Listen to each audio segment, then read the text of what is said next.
Ganja Guru. On the stream today, baby. Oh, yeah. Wait. We mean no. It sounded fucking great. That I delivered onto this call. Yeah. I like how she's talking shit, by the way. Like, no, that wasn't good enough. No. Who made you the fucking scene police? Huh? I don't know. The only person that could sing in this call. Man. Wait. You're not one that should pass judgment on people's vocals. Exactly. Am I wrong? You should not. Because I can't fucking sing, and neither can Nick. So shut up. Yeah, I can. My mom says I sing great. But no, I'm looking over here in the thing. Chris Brown saying they hold it now. I'm busting that nut. I know. I'm gonna be busting that nut all over the goddamn place. What? Julian's. We definitely believe on edging here at the MCA. Absolutely. Julian saying snippety snippety snap. This is awesome. I was gonna make a reference to Rice Krispies, but that's what's it called? Yeah, Snap Crickety Pop, or what's it called? Rice Krispies. Yeah, Ali. Wait, what is it again? Rice Krispies. No, yeah, Rice Krispies, but what was the other thing? Like, there's a Snap Crackle Pop. Snap Crackle Pop. Okay, Rice there we go. is that the name of the Rice Krispie mascots? I think so. No, it's just their phrase. It's not, whose name is Snap Crackle Pop? That's too That's many the syllables kid. for a name. Man, you guys are. Did y'all even watch any of these commercials when they were out? Yeah, I didn't. I used to skip them like a normal person. I'm also hilariously exhausted, so I don't know what's going on anymore. But no, AJ's in the chat too. Yeah, man, we got Christopher Brown in there. Yeah, like I said, holding that nut. And yes, we are holding that nut. Kirk Lazarus over there saying whoop whoop. Allie's the best senior at the MCA. He's just talking shit. Dejan doesn't know shit from fucking chicken salad, so it's all good. Where were you at karaoke, huh? I'm not fucking there. Exactly. Hey, we all know that Nick could do a great screamo if he wants to. Rockin' with the I'm pretty sure that's not a karaoke fucking option. You'll be surprised. They have a lot of weird stuff in karaoke depending on where you go to a bar. And you had me singing A Whole New World. I hate you guys. Hey, man, you showed us a whole new world that night. I was inspired. That whole new world was fucking Hades with your goddamn singing. But it's okay, though, because you're a great person, and I love you. So okay. But people know. So you guys saw the title of this long ass title of this fucking video, by the way. But yeah, the Oscar Academy Awards 2018, and then as well as the Chatties. Now, yes, the idea of a Chatee Award, just the name itself, is fucking terrible. Okay, I'm aware of that. So if you call me out, yes, you won. Is absolutely nobody was calling you out. I think someone's going to. Nobody was. By the way, does anyone know the origins of why it's called the Oscars? Is there a guy named Oscar that's like really fucking awesome? I think it was a guy named Oscar. Yeah, there was a guy named Oscar. Was he a grouch? You fucker! I was holding that joke in. That was a bad joke. Suck. That was a bad joke, but I recognize it. You went for it. I like how Allie's trying to hold her smile, and you know you want to laugh at that shit. That was fucking. That was great. No. Like, I'm the funniest guy on Sesame Street. But no, people. So. Well, like Malcolm X Boulevard, all right. Damn. Oh my goodness! But here's the thing, though. That one was kind of like, damn, you went kind of far with that one. But it's all right though. I love you. That was too far. Not us making a joke about cancer for 5 minutes. That was too far. Oh, we have that. Oh, I have that clip. You better post that shit too, bro. Longer than 5 minutes. Oh man, but yeah, dude. Julian saying chicken shit salad. Yeah, hopefully that's not a thing. He says more like a hole in the world. You can see in K-pop now. Oh god, K-pop is fucking terrible. And actually, I think Allie can sing K-pop. She listens to all those bands. Oh yes, I can. What's your favorite K-pop group or whatever? 21. Hello, yes, girl. I'm not staying with that. They broke up, so mine became a Big Bang. Big Bang. Oh, Bang, bang, bang. But they're doing their what do you call it, military thing that they got to do, so they're not going to be making a new album for like 5 years. So yeah, terrible, absolutely terrible. Chris Brown saying makes no, and oh, I love this. Chris Brown says makes sense that Oscars are equivalent of a trash can. That's why Oscar the Grouch lives in the fucking trash. Yes, I love that. It was a great joke, great pun. I really appreciate that. And by the way, it was a long delivery though. It was a long delivery, but that's why you should stick with DiGiorno. Anyways, aside from that, we're going to go ahead and look at the DT chat, and oh, look at that. No one's talking. You guys fucking suck. I'm sorry. I know Ganja has this weird fucking thing where he loves the double toasted chat room. I do love the DT chat, but they let me down. Yeah, no, I don't care. They'll let you down. Yeah, he even put the sad face in the card. Hey, people, if you guys want to post gifts, things like that, actually go into the double toasted chat and do that. But if you guys are over here talking to the YouTube chat where it's nice and active and like a good party feel, getting your actual opinions out there. There are dicks in there. And they're way funnier in the YouTube chat, too. Like, even the gifts are not even fucking, like, holding me over anymore. Like, I'm sorry, DT chat, but y'all, poo-poo-poo-poo-poo-doo, man. I swear to God. So, aside from that, and you know, I'm not gonna call you guys out anymore. If you guys say something, do something funny in the chat, I will go back to the DT chat and I will show you on screen. But until then, YouTube, here we are. But if you guys are in the chat, the thing is, we're going to be going through our awards, and just to make it go a little bit smoother, a little bit faster, we're not going to bring anybody in for those particular 2 topics. But at the end, we do Flex and Chill. We will open up our invitations for you guys to come into the call and hang out with us. But there's rules when you do that. There are rules, Ganja Guru. Why don't you tell them about them rules, my boy, my dog? I do it every week, man. So at this point, you guys should have it memorized. We've been doing the same rules for almost 2 years now, going on 3. So if you don't know the rules by now, we're just going to probably kick you at this point because you're a dumbass. Number 1, newcomers, join the call first. We're all about those new, fresh smelling faces people haven't seen in a while. Those people are seeing one. I don't know, fuck that word. All life. Okay. But, you know, seeing people for the first time or popping on once in a while, we want to have you guys join us in the call later on, though, for certain topics. Rule number 2, do not talk over each other. Oh, my God, my favorite Oscar word is... Or just be a pretentious dick about the movies we're talking about because just ruin audio quality and later viewing pleasure. Rule number 3, please no nudity. Speaking of pleasure, keep that shit on Pornhub. We're not that website. Rule number 4, do not give anyone else the link. We have a planned show that comes on for certain topics, segments, or certain conversations. So if you hand out the link, you're gone, and so is the dumbass that clicked it. Rule number 5, read the rules. And Alley girl, hope your mother isn't there. Don't be a dick. Yeah. Don't be a dick. Dick. I'm sorry. Sorry, Alan. You get very excited, my friend. Honestly, if we made a musical of like the Midnight Chat Attack, a song like that would actually come up, like just dick, cock, you know.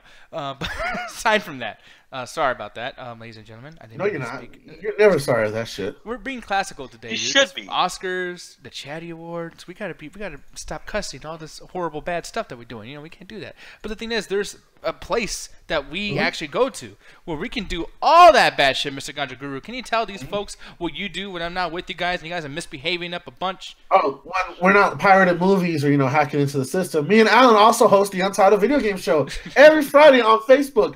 I don't know about every Friday, but me and him been fucking up the date because I've been busy and he's been busy. And sometimes our computer just likes to fuck up when we're trying to do a show. Man, I'm being bad too. We got everything ready, and then it's like, oh wait, no, you're ready. Now we ain't gonna do the show. Yeah, so yesterday we were going to do a show for you guys, but it fucked up, so tomorrow we're going to try to do it again.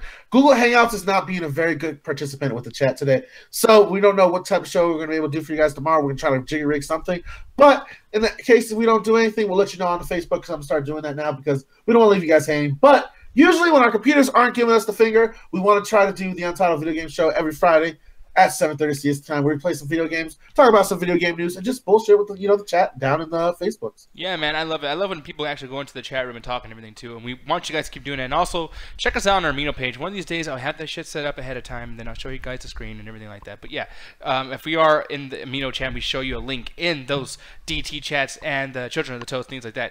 Join us on there, and you can talk to us all fucking day. You know what I mean? Like, I'm up there at 2 o'clock in the morning just chit-chatting and shooting the shit with everybody. So it's really fucking cool. Hope you guys do that. But here's the thing, Mr. Ganja Guru.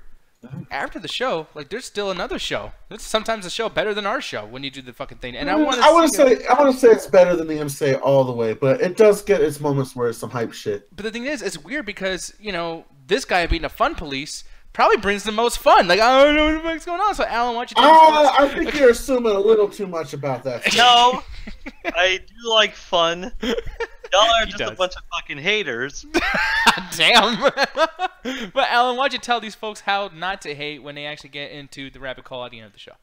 Yeah. Basically, what we're doing is, for anyone that does have the Amino, we are doing kind of just a gangster night. And just to be honest, we're basically, this is a buffer, because once we get into April, we're going to have actually a lot. We're doing some superhero stuff, and we're going to be doing some dress stuff in the next couple of months. So now we just have a few buffer themes until we get to the big stuff, until the summer stuff starts happening. Yeah. So yeah, we're just, for anyone that checked out the Amino, Scarface seems to be winning so far. So I'm going to find a way to outvote that so Ganja doesn't get his way. Fuck you, man. You need to jump up to the yayo, man. No. What the fuck? Jump up to the yayo. Is that the song? I don't even know. God, I was thinking of Scarface. Run to the yayo. There we go. Yes. Man, we're running to the yayo right now. Jesus Christ. But the thing is, we're gonna actually get through. Hey man, I'm telling people what I'm gonna do later on tonight. Man, you just put yourself out there like, what the fuck is you doing? Does that every show? I don't do shit, man. So here's the thing, though, man. I gotta tell you about my drug of choice. You're talking about your yayo and how you like white things, and Alan and I included. But the thing is, I have an addiction to myself, and that addiction is actually old school movies and just shit being remade. Anytime there's a remake of something, I get into it. I get into it hardcore. And I've been waiting for this fucking announcement for a very, very long time. You know what this is, sir. It's at the very, very top of our topics on the side over here. And that is my boy, Jason Momoa, Aquaman himself, going to beat the Crow, apparently. This is cool as shit, man. It gets a 2019 release date. I've been waiting. Oh, man, Kiss looks great. I can't wait for them to go on tour again. Man, we're going to buy tickets you and everything. son of a bitch. How dare you fucking say? I'm so tired of fucking reboots. Like, I don't know about you, Nick. You probably one of those people that are really into The Crow. I was never a huge fan of this shit. I thought it was a fun little action movie. I'm like one of those like anti-heroes. Like, oh, let me get all these people that hurt me and my family, and kill my girlfriend. It was like one of those like first white boy Spawn movies. I really did not like it as much, and I know it's a cult hit with a lot of people. But honestly, I think this is one of those movies that should be left in the past. Samurai Jack. I don't even know, man. Like, it bothers me that you don't like this movie as much as I do. And Alan, I don't know if you've heard about The Crow or have watched The Crow. I mean, you like choreography and things like that too. You know Bruce Lee. Yeah, this is Brandon Lee, by the way. Crow. I thought it was his son that was the original Crow, was it? Oh yeah, no, it was Brandon Lee, who died on set, just like Bruce Lee. Yeah, apparently every single fucking Lee member dies on set at some point. Yeah. But honestly, I'm kind of with Ganja. I really don't kind of care because it's like. I'm tired of remakes where it's like, oh man, let's just do the original again. I like what they've been doing with Mad Max and some of the other stuff where they're doing soft reboots where these are kind of pseudo sequels to them. I think that'd be much better. Just pass it down, the Crow passes to another person or whatever. I think that'd be more interesting than let's just do the Crow again because it was a product of its time, It really is. And Allie, oh, I'm sorry about that. I was interrupting you, but really quick though. Like Allie, I know that you're actually kind of fond of this movie too. Like I am, not probably as much, but. Yeah, like, what did you feel about The Crow, and what do you still feel about The Crow? Well, yeah, I really enjoyed it when I watched it. I wasn't, like, blown away by it, but I thought it was a really interesting premise, and the soundtrack was really great. I think most people remembers how amazing that the music was. But, yeah, and, of course, the whole thing around it, Brandon Lee dying from getting killed on set, right? Yeah. Didn't he die? He got shot. Yeah, in one of the scenes. Yeah. Yeah. So that was kind of crazy, and I feel like there's always like that. I don't know that always that story of like looming behind this movie, and I don't know. It just feels weird to me that they're remaking it just because like he actually did die from making this movie. It's like, oh, we're gonna make it over again, and like, oh. Kind of a little disrespectful, but no, I also do feel like, how I think everyone knows how I feel with remakes and nostalgia nowadays. Yeah. Just leave it alone. Like, why? No one was asking for a Crow remake. But do you think people are asking for more of this boy right here? Maybe. I don't know. I liked him. Yeah, I liked him in Justice League. So yeah, I would like to see more of him, but I just feel like he should have better roles than this. Yeah. I just feel like it's kind of beneath him. Like he's worth so much more than to just do a remake of a movie. I mean, who knows? It could turn out to be really great, but I just feel like people really like the original so much that it doesn't really warrant having a remake. I mean, some there's obviously some some movies that should definitely be redone. But yeah, this is just one of them that I feel they should just leave alone. Yeah. I think when it comes to movies, if it should be redone or remade, it should have a point or a reason to be done. Like if the technology wasn't there, or people didn't feel like they couldn't get at the time, it was not a big box office hit, and you have somebody that's a love project they want to bring back to the masses and actually invest their time into the lore, and then to actually bringing back this thing for the new ages. And if you're just doing it for a quick cash grab or just be like, "Yo, remember this movie exists?" It's just gonna annoy people, and it's just gonna constantly drag people to the movie theater just on the fact of nostalgia, and that's eventually I think that's gonna eventually cause a problem with Hollywood, because you're gonna stop wanting to go see these movies that you could go still see in the 80s. Yeah, the guy that directed The Crow directed The Knowing, one of the worst Nicolas Cage movies of all time, and also Gods of Egypt. Yeah, but then on the flip side of that, and what a filmography! Holy shit! No, but on the flip side of that, and this movie actually just turned 20 years about a week ago, and I still watch the trailer every now and then because I love it so much. But Dark City, he also did Dark City, and then on top of that too, and I think Justin actually put up the movies up here, and he did something else that was really big. Oh, iRobot. I'm sorry. That's one of the best robot movies I've ever fucking seen. I love Robot. I've not seen that, but I saw The Knowing, and if I ever see this director, I'm punching him in the face for The Knowing. iRobot is a very good film, man. That was watch The Knowing. That ending deserves like violence. Yeah, and Dark City. I mean, you know, I'm gonna pull up the trailer really quick for Dark City because people do not know about this movie, and it's talking about like art films and shit like that. This movie built its own fucking world and its own like rules to this fucking world, and I was surprised that this didn't have like 20 other fucking or not 20, but like apparently it had 3 sequels. Oh shit, it did. Okay, now I don't know what the fuck apparently, Julian in the chat saying it had like 3 sequels, one of which had Tara Reid. Oh, why? Okay, I did not know. Should I know? Oh no, The Crow. Right. Okay, no. See, I knew that there's a confusion. He's talking about The Crow, but the Dark City did have many other sequels. Oh, Dark City. Sorry, I thought you were talking about my bad. That's me. No, yeah, because like Dark City, I feel like that world was built so much that you should have done the sequels. And Alex Proyas. Actually, funny thing is about Dark City, I've never seen it, but when I was looking up, you know, when Christopher Nolan was talking about Inception, he's like he loves the shit out of Dark City, and that was one of his inspirations for making Inception. Yeah, I mean, this movie, and it's just like Inception, except it moves a hell of a lot faster, and it's really fucking creepy without trying to be creepy. I mean, I fucking love this film. The music's amazing, too. Everything about this movie is great. And I feel like with Alex Proyas, what he did back then was great until he, you know, fucked up with, like, Knowing and then Gods of Egypt, obviously. Oh, God. But then you discuss things, too, and the chat's been bringing this up a lot, too. And I actually want to go up in the chat in a little bit and show you what everyone's saying. But, like, one big thing they brought up as well is the soundtrack, and Ali brought this up as well. And the thing is, you can't redo that soundtrack, and you also can't relink music like that to a movie. You know, it's almost like when people expected Kendrick Lamar to fuck up Black Panther with this soundtrack. Luckily, those songs were not in the movie, so it didn't affect Black Panther at all. You know, only the one with The Weeknd. You got a good point. Like, they weren't that heavy in the theory, and then when they did do the soundtrack, it was more in like modern areas that it made sense. Exactly. So with The Crow back in the day, I mean, and I'm not saying this in a bad way because the songs were great and it fit with the fucking style of the movie, but they had like 9 Inch Nails, Rage Against the Machine, Pantera, of course Thrill Kills, White Boy Rage song of the decade. Yeah, The Cure, you know, that song Burns, one of my favorite fucking songs ever. Yeah, and then Every the second movie, White Boy angst song ever, huh? Did they have Simple Plan to start it off too? No, these bands were actually fucking good, man. God damn it, you fucking take that shit. Touched my teenage soul, man. You don't know the pain I felt as a angsty teenager. They knew Simple Plan. Nobody's that angsty. I've listened to their songs. Nobody's that fucking angsty. And then, hey man, don't you ever feel let down? No, oh man, shit's awful. But like even the second movie, City of Angels, it was a horrible movie, but it introduced me to White Zombie with his I'm Your Boogeyman remake. It introduced me to Hole, to Filter, to Korn, like fucking Korn. Yes. Wow. So there's another reason we should hate this fucking movie. Okay. Yeah. Like, and Allie will be laughing or whatever, but like Queen of the Damned, it's Korn the movie. So yeah. Queen of the Damned is only good because Alicia fucking's fine ass. No, Aaliyah. Aaliyah, yeah. Fucking name right, mister? Dang. Yes. I don't know what the fuck y'all talking about. All right, he's way worse than me. I at least had an idea.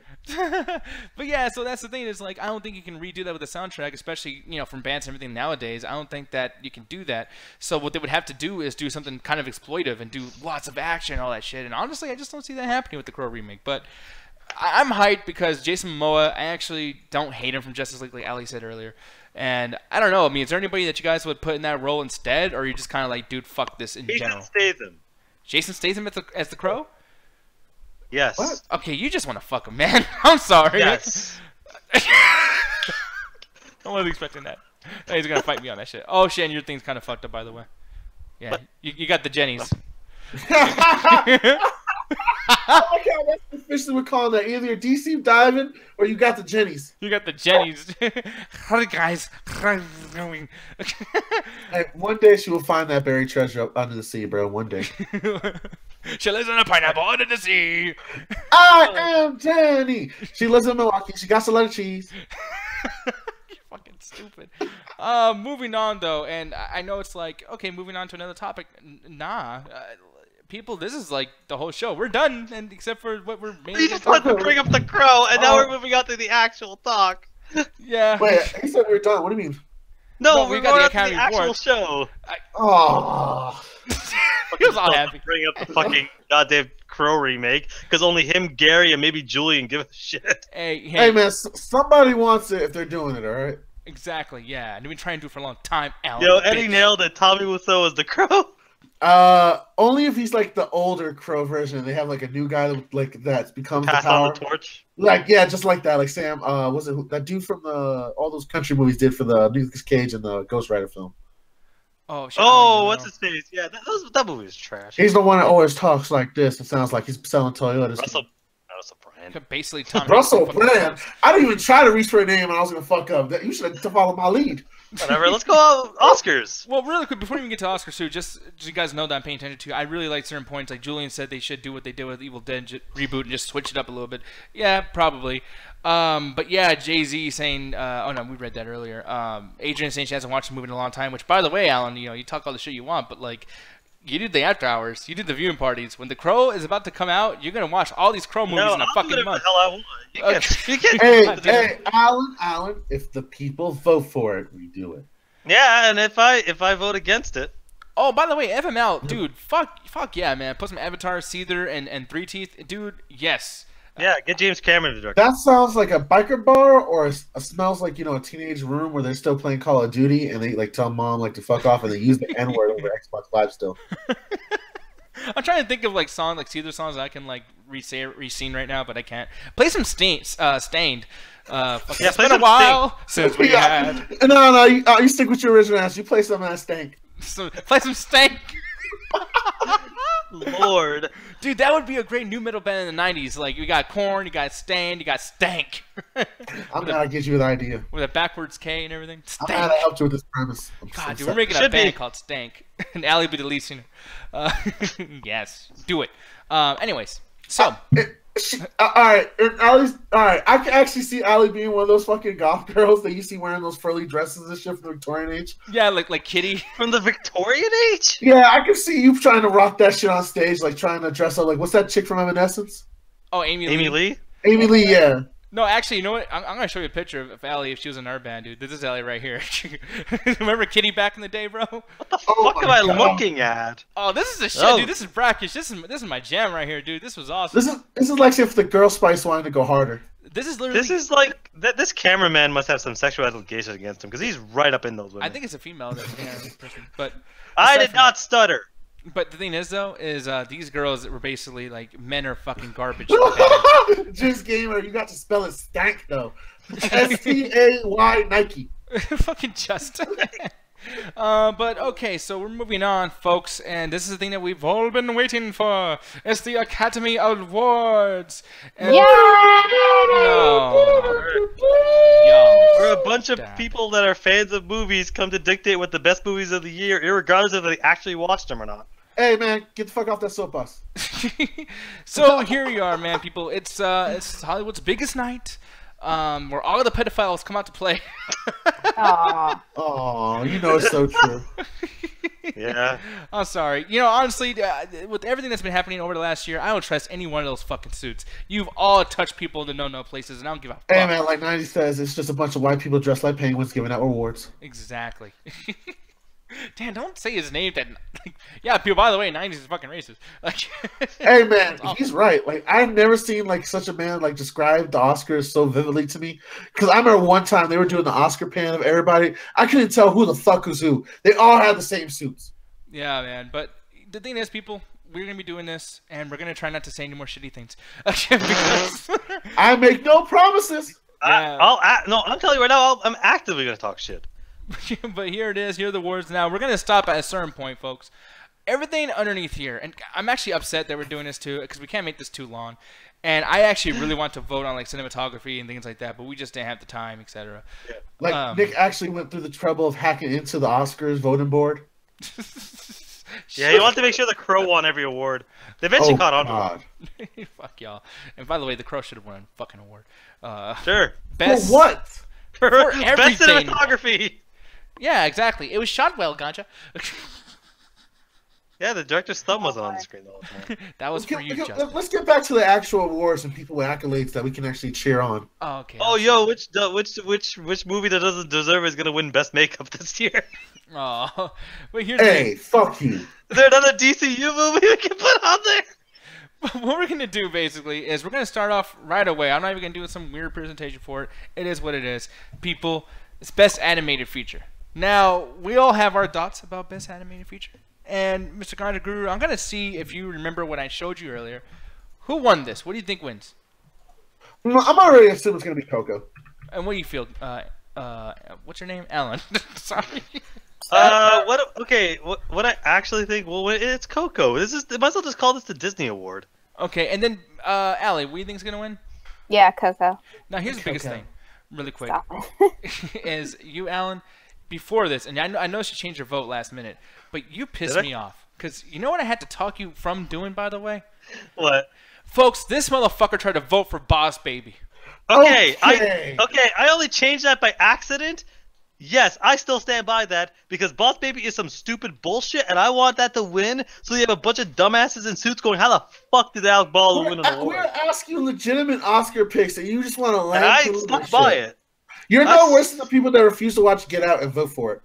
Exactly. That's different though, because I'm actively trying to fuck it up. You're tearing me apart, Lisa. But here we go. They're not. I'm pretty sure they're actively not trying to do their jobs improperly. But we're gonna do this. Here we are, folks. The winner is Coco. This is what we think will win. Yeah, and the thing is, doesn't win, there'll be a riot in the streets. Oh shit! And Mexicans are never gonna watch Oscars ever again. And then we're gonna just skip this right through, do something really quick about what we want to win, and boop, Coco. It's a majority vote. And yeah, Alan is a jackass who wanted to vote for Big Boss or Hey, if it wins, Big Boss Baby. Big Boss Baby. that's not a Rick Ross that he does a sequel if he survives. The boss. Big Boss Man, baby. Oh. Trey would have loved that shit. And by the way, I'm looking over here in the chat and everything. Julian saying, "Walking to the Oscars," like, "Oh shit!" Hopefully, you're able to make it over there, dude. I know you made it to the conventions at E3 or whatever the fuck you were at last. Oh, we all know his ass is gonna try to sneak over the red carpet line. Yeah, no, do it though. Fuck yeah, dude. Be about your business. Go get arrested. Yeah, get arrested. It's worth it. Hey man, you could be that one guy that hanged out with Paula Cruz. Man, Paula Cruz, who the fuck is that? I stand by my statement, even though it was very incorrect. God damn it, no. You can't even finish your statement. Fuck you, Alan. So yeah, that's who we want to win, Coco. And let's move on to the next one, Best Director. Now, Alan, who do you think's gonna win this, sir? Okay, honestly, it's so hard to pick because Guillermo del Toro has legacy, but honestly, he's kind of sucked in the last couple of years. Jordan Peele seems to be the most like. Anyway, I'm not even acknowledging that. Jordan Peele seems to have made the biggest splash out of all the movies here, but Christopher Nolan is one of those guys who's always done crazy stuff. So honestly, I'm torn between who I think will actually win. I'm torn between Nolan and del Toro. I'm torn between those two. Okay, now Ganja, I think the question actually is too, like the first still we're going to be showing is, who do you really want to win? Me, when it comes to these two movies, there's not really that much of a separation because I feel that Dunkirk and Get Out are really good films, but there are so much stuff that lags with them that I could just pick apart and don't keep me going with the film. But honestly, I'm hoping Get Out wins because in the end, he did do something new. He added a new horror element with the idea of, just dealing with the race element of like, hey, what if you get trapped by white people that are crazy that want to bring you back to slave times? I have not seen that as a premise for a horror film, so I'm going to give him originality for that. In Dunkirk, it was an original war movie, and I felt like it was more based on the paranoia and the anxiety of the troops, which that's good and well for a film, but it dragged on too long for me to enjoy it. And I think that's why I have to give it to Get Out for director. And Allie, how about you, girly? So, this is for who we think we're going to win or who we want? For the first one, it's who we want to win. Okay, yes.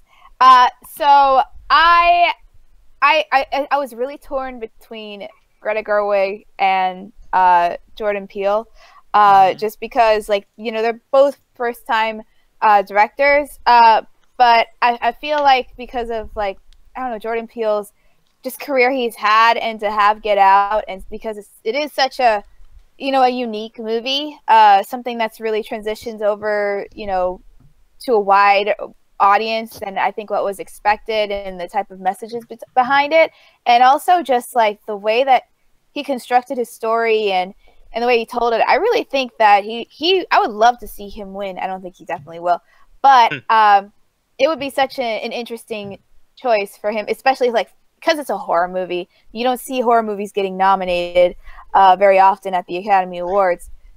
So it was really tough, really neck and neck. But I would have to. I feel like my vote I would want to win would be Jordan Peele. You would want Jordan Peele to win, and who do you think will win? Yeah.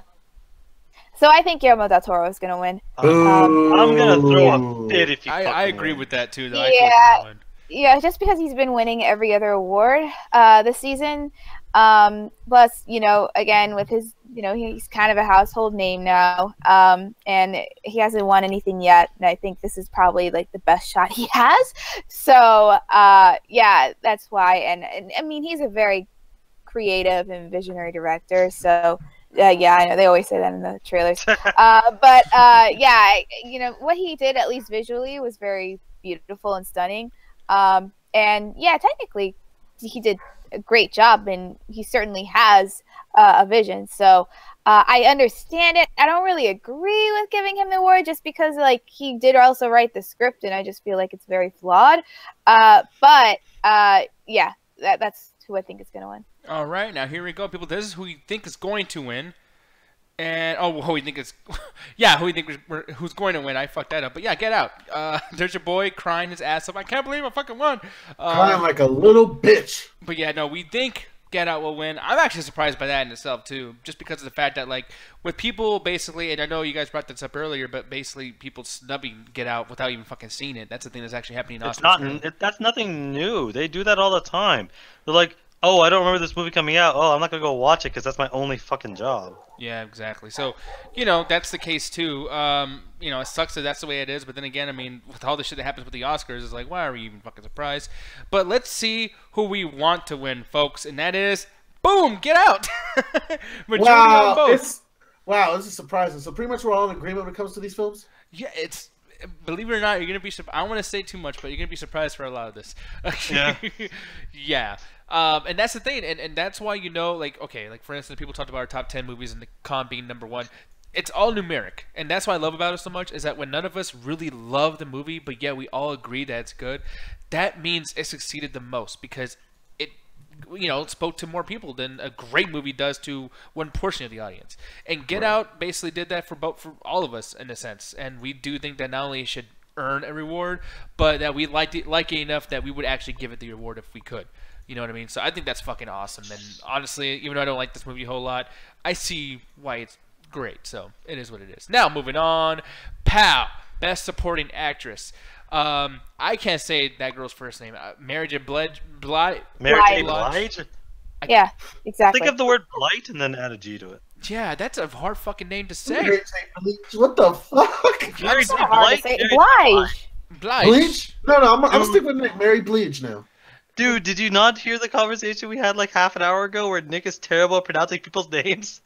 Yeah, I'm terrible. People, shut up, Allie. God damn it. Speaking of you, like, I'm gonna ask you, like, who do you think will be best supporting, or who do you think?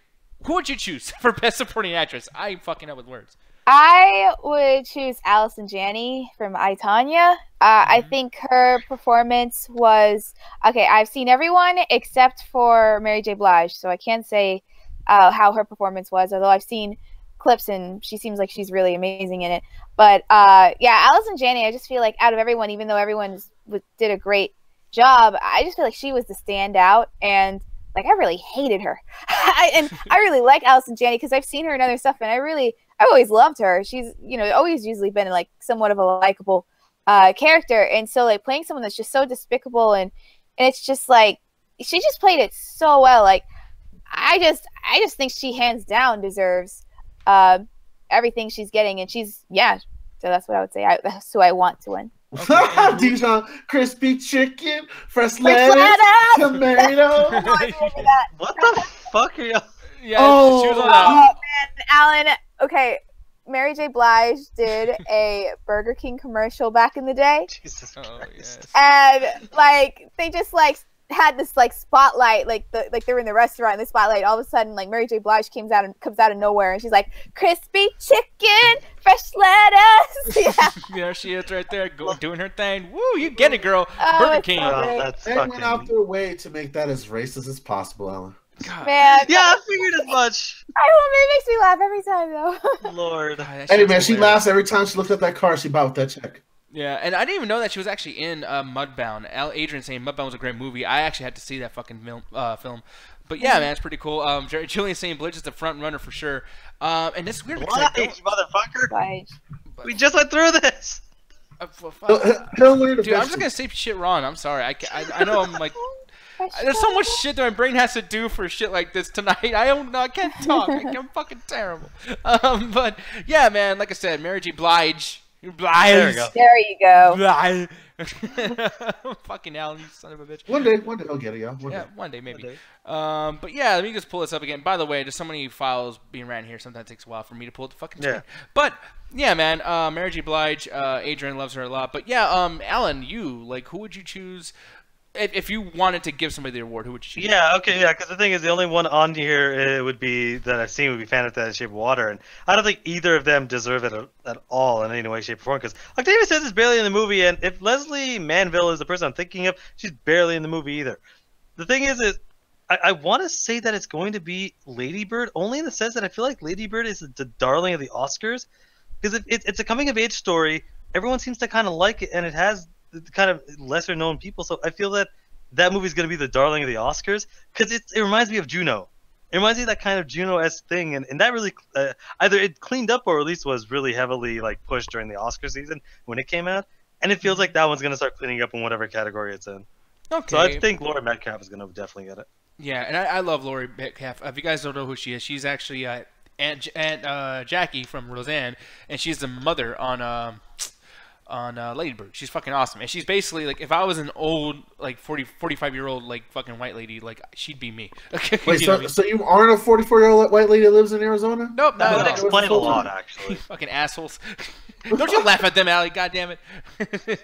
But yeah, Mr. Ganja Guru, who would you choose for both questions? Who would you choose to accept the award on your like giving him, and then who you think will win? Me personally, I'm gonna go with I forget how to pronounce her name. Allison Jenny, right? Allison, yeah. How do you say? Yeah, okay. Allison Jenny, the girl that plays I, Tanya's mother. I didn't get to see any of these films because for some reason the Oscar was like, yeah, let's avoid all the actresses that Ganja watched this year.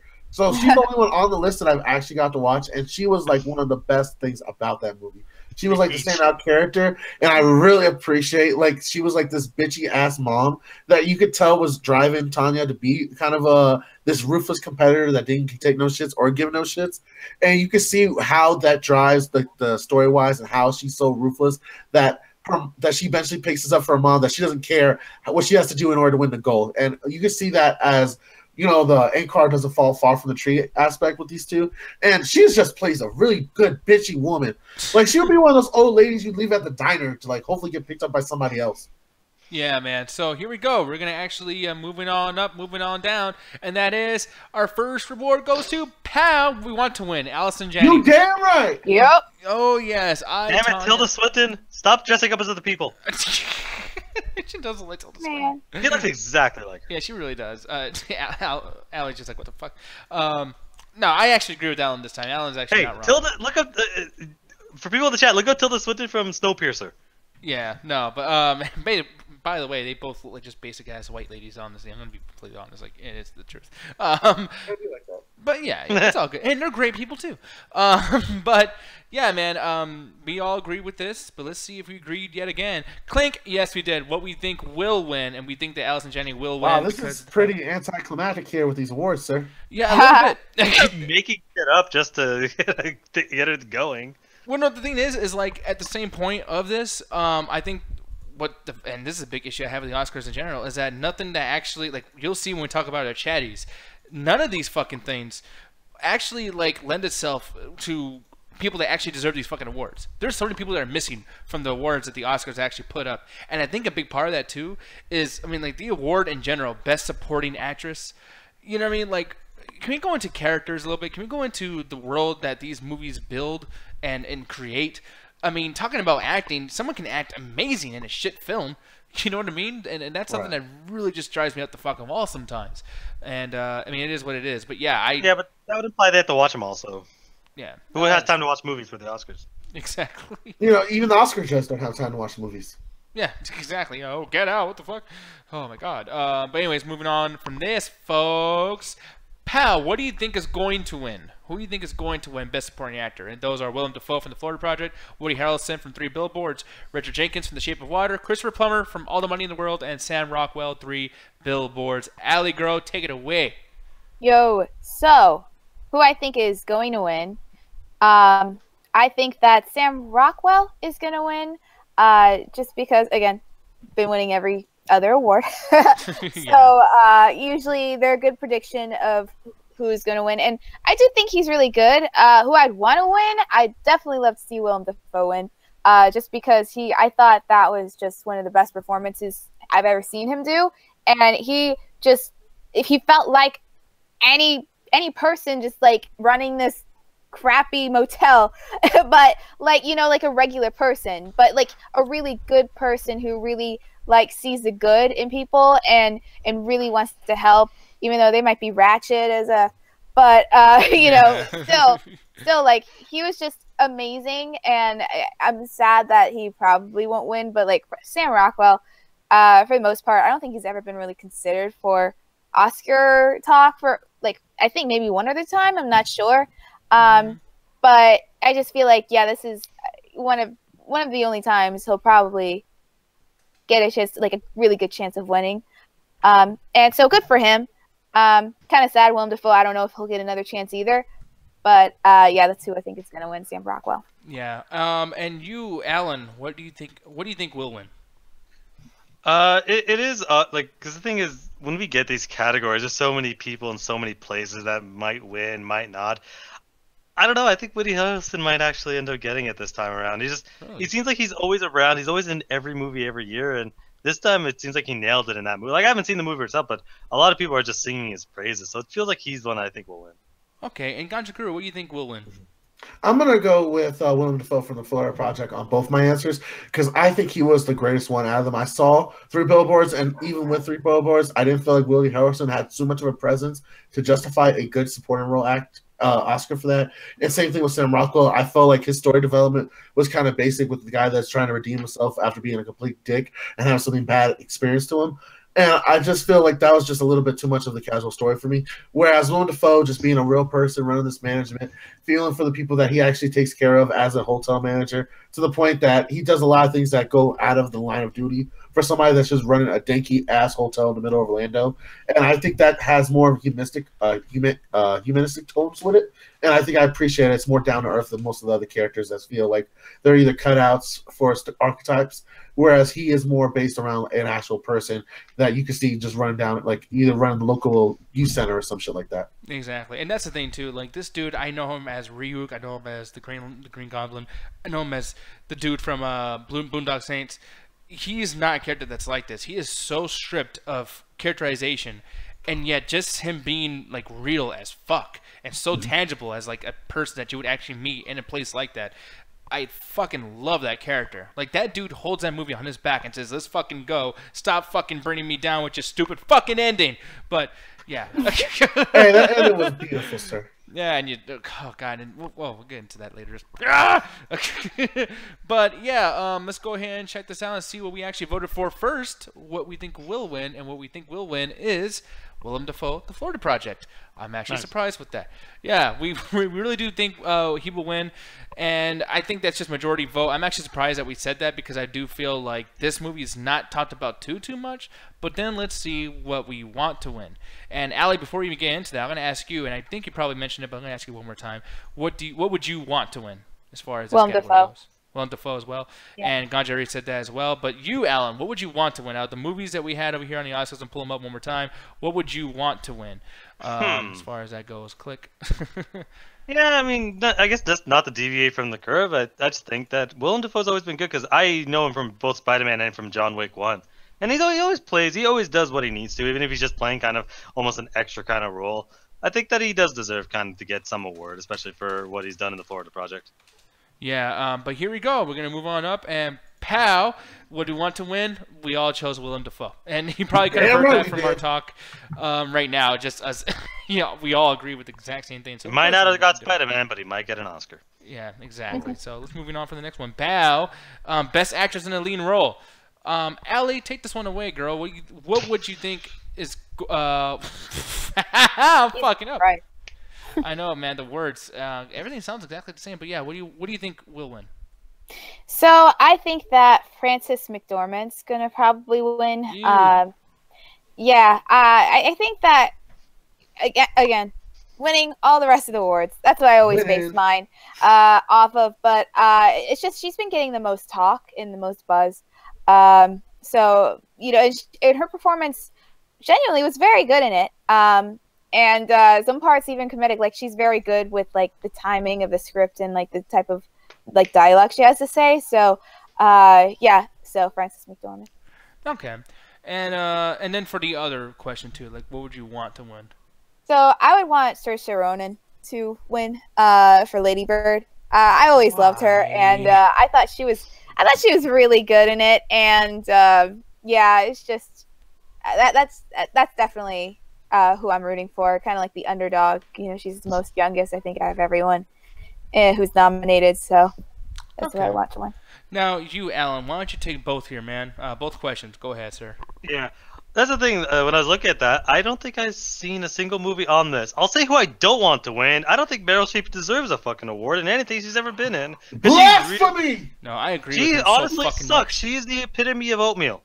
Yeah, she is really a human form of oatmeal. And she's not talented as far as acting goes either. She is so fucking bland. Y'all about to get us fucking shot. I do not condone their opinions. I think Meryl Streep. No, yeah, this just although I don't agree with like the way she's handled the whole like Harvey Weinstein situation and all that. She is and clapping for Roman Polanski. Oh yes, and Roman Polanski. I don't agree with that, but she is a very talented actress, and like she's one of the greatest actors I think to be in Hollywood. So that's I'm just saying that I don't condone what they're saying. I like how you defend her so much. Yeah, that girl take her old ass on stage and start fucking saying, "Oh, UFC, they're not the arts," even though it's called mixed martial arts. No, they ain't shit. Football players, people who get concussions and break their fucking bones, they ain't shit. It's all those fake pretending fucks. I'm talking about just talent. Like I don't agree with some. I kind of agree with her on that front, but she is a hypocrite. Yeah, she's a hypocrite as fuck, man. Fuck Meryl Streep, dude. Like that stupid asshole bitch. I've never liked her in anything. I could separate, politics from the artist. I'm a huge fan of Eminem, but with her, she's a huge fan of Jontron as well. Oh no, I'm not. Don't tell me don't tell him that shit. If I break into the film industry in the future, just know that Meryl Streep, you're great.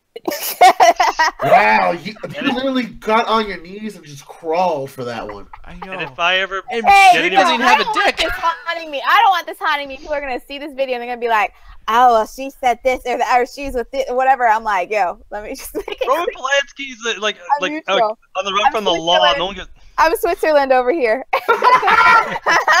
She's over here with little chocolates. Well, guess what? If I ever write anything for a Meryl Streep movie, know that I will kill your character off immediately as possible. And as brutally as possible. And here we go, folks. Let's see what this led up to.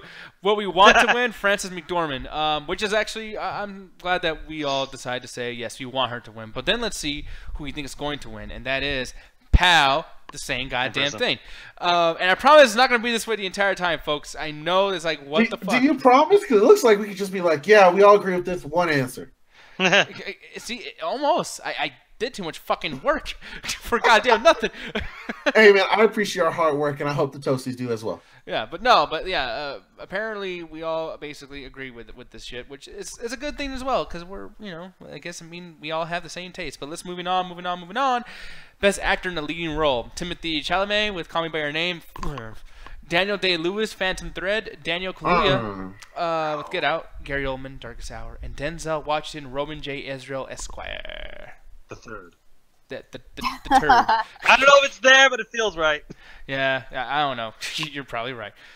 Allie, both questions, girl. Go ahead and do that. Yo. So, who I think will win is Gary Oldman in The Darkest Hour. Mm-hmm. And I think that after watching the movie, because okay, I'll say right off the bat, Timothée Chalamet for Call Me by Your Name, I want to win. Just because I think that his performance, I'm sorry, you guys can say whatever you want about the actual movie, but his performance in it was fantastic. And No,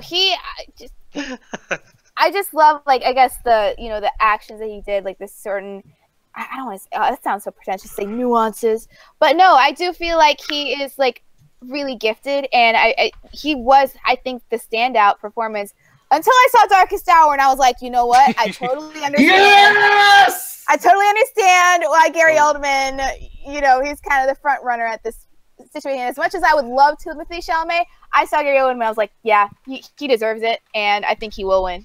So the one movie Gajo watched on this list is. Fuck you! I watched that horrible pedo shit. I didn't like it. I'm not going to start because we're going to talk about it later. But the point is, Darkest Hour shit, and I agree 100% with Ali, he did the best acting role with that shit. I think he pulled off all the mannerisms of Winston Churchill. He made me feel like I was watching a live epic movie. And I hate to diss a film that we're probably going to review in the future, but me and Ali recently watched The Young Karl Marx. And after coming off of The Darkest Hour, that movie, you could tell that this set up a new bar for people that want to go out and do historical films, to try to get it right and do that. Because now I'm expecting to see this now for most films, or at least trying to attempt that to a certain degree.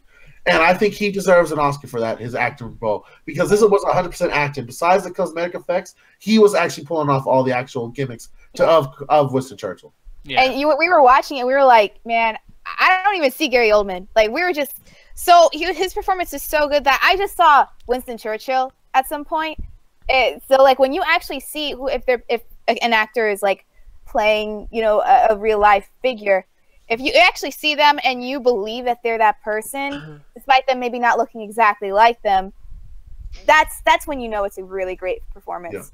Yeah. And I just want to point out Chris Brown in the chat. Like, Gary Oldman has gone from Sex Pistols to Winston Churchill, Anarchy in the UK to Saving the UK. You damn right. Yeah, that's usually how it goes for Winston Churchill, anyway. No, but Gary. Hey, bitch. Sorry about that.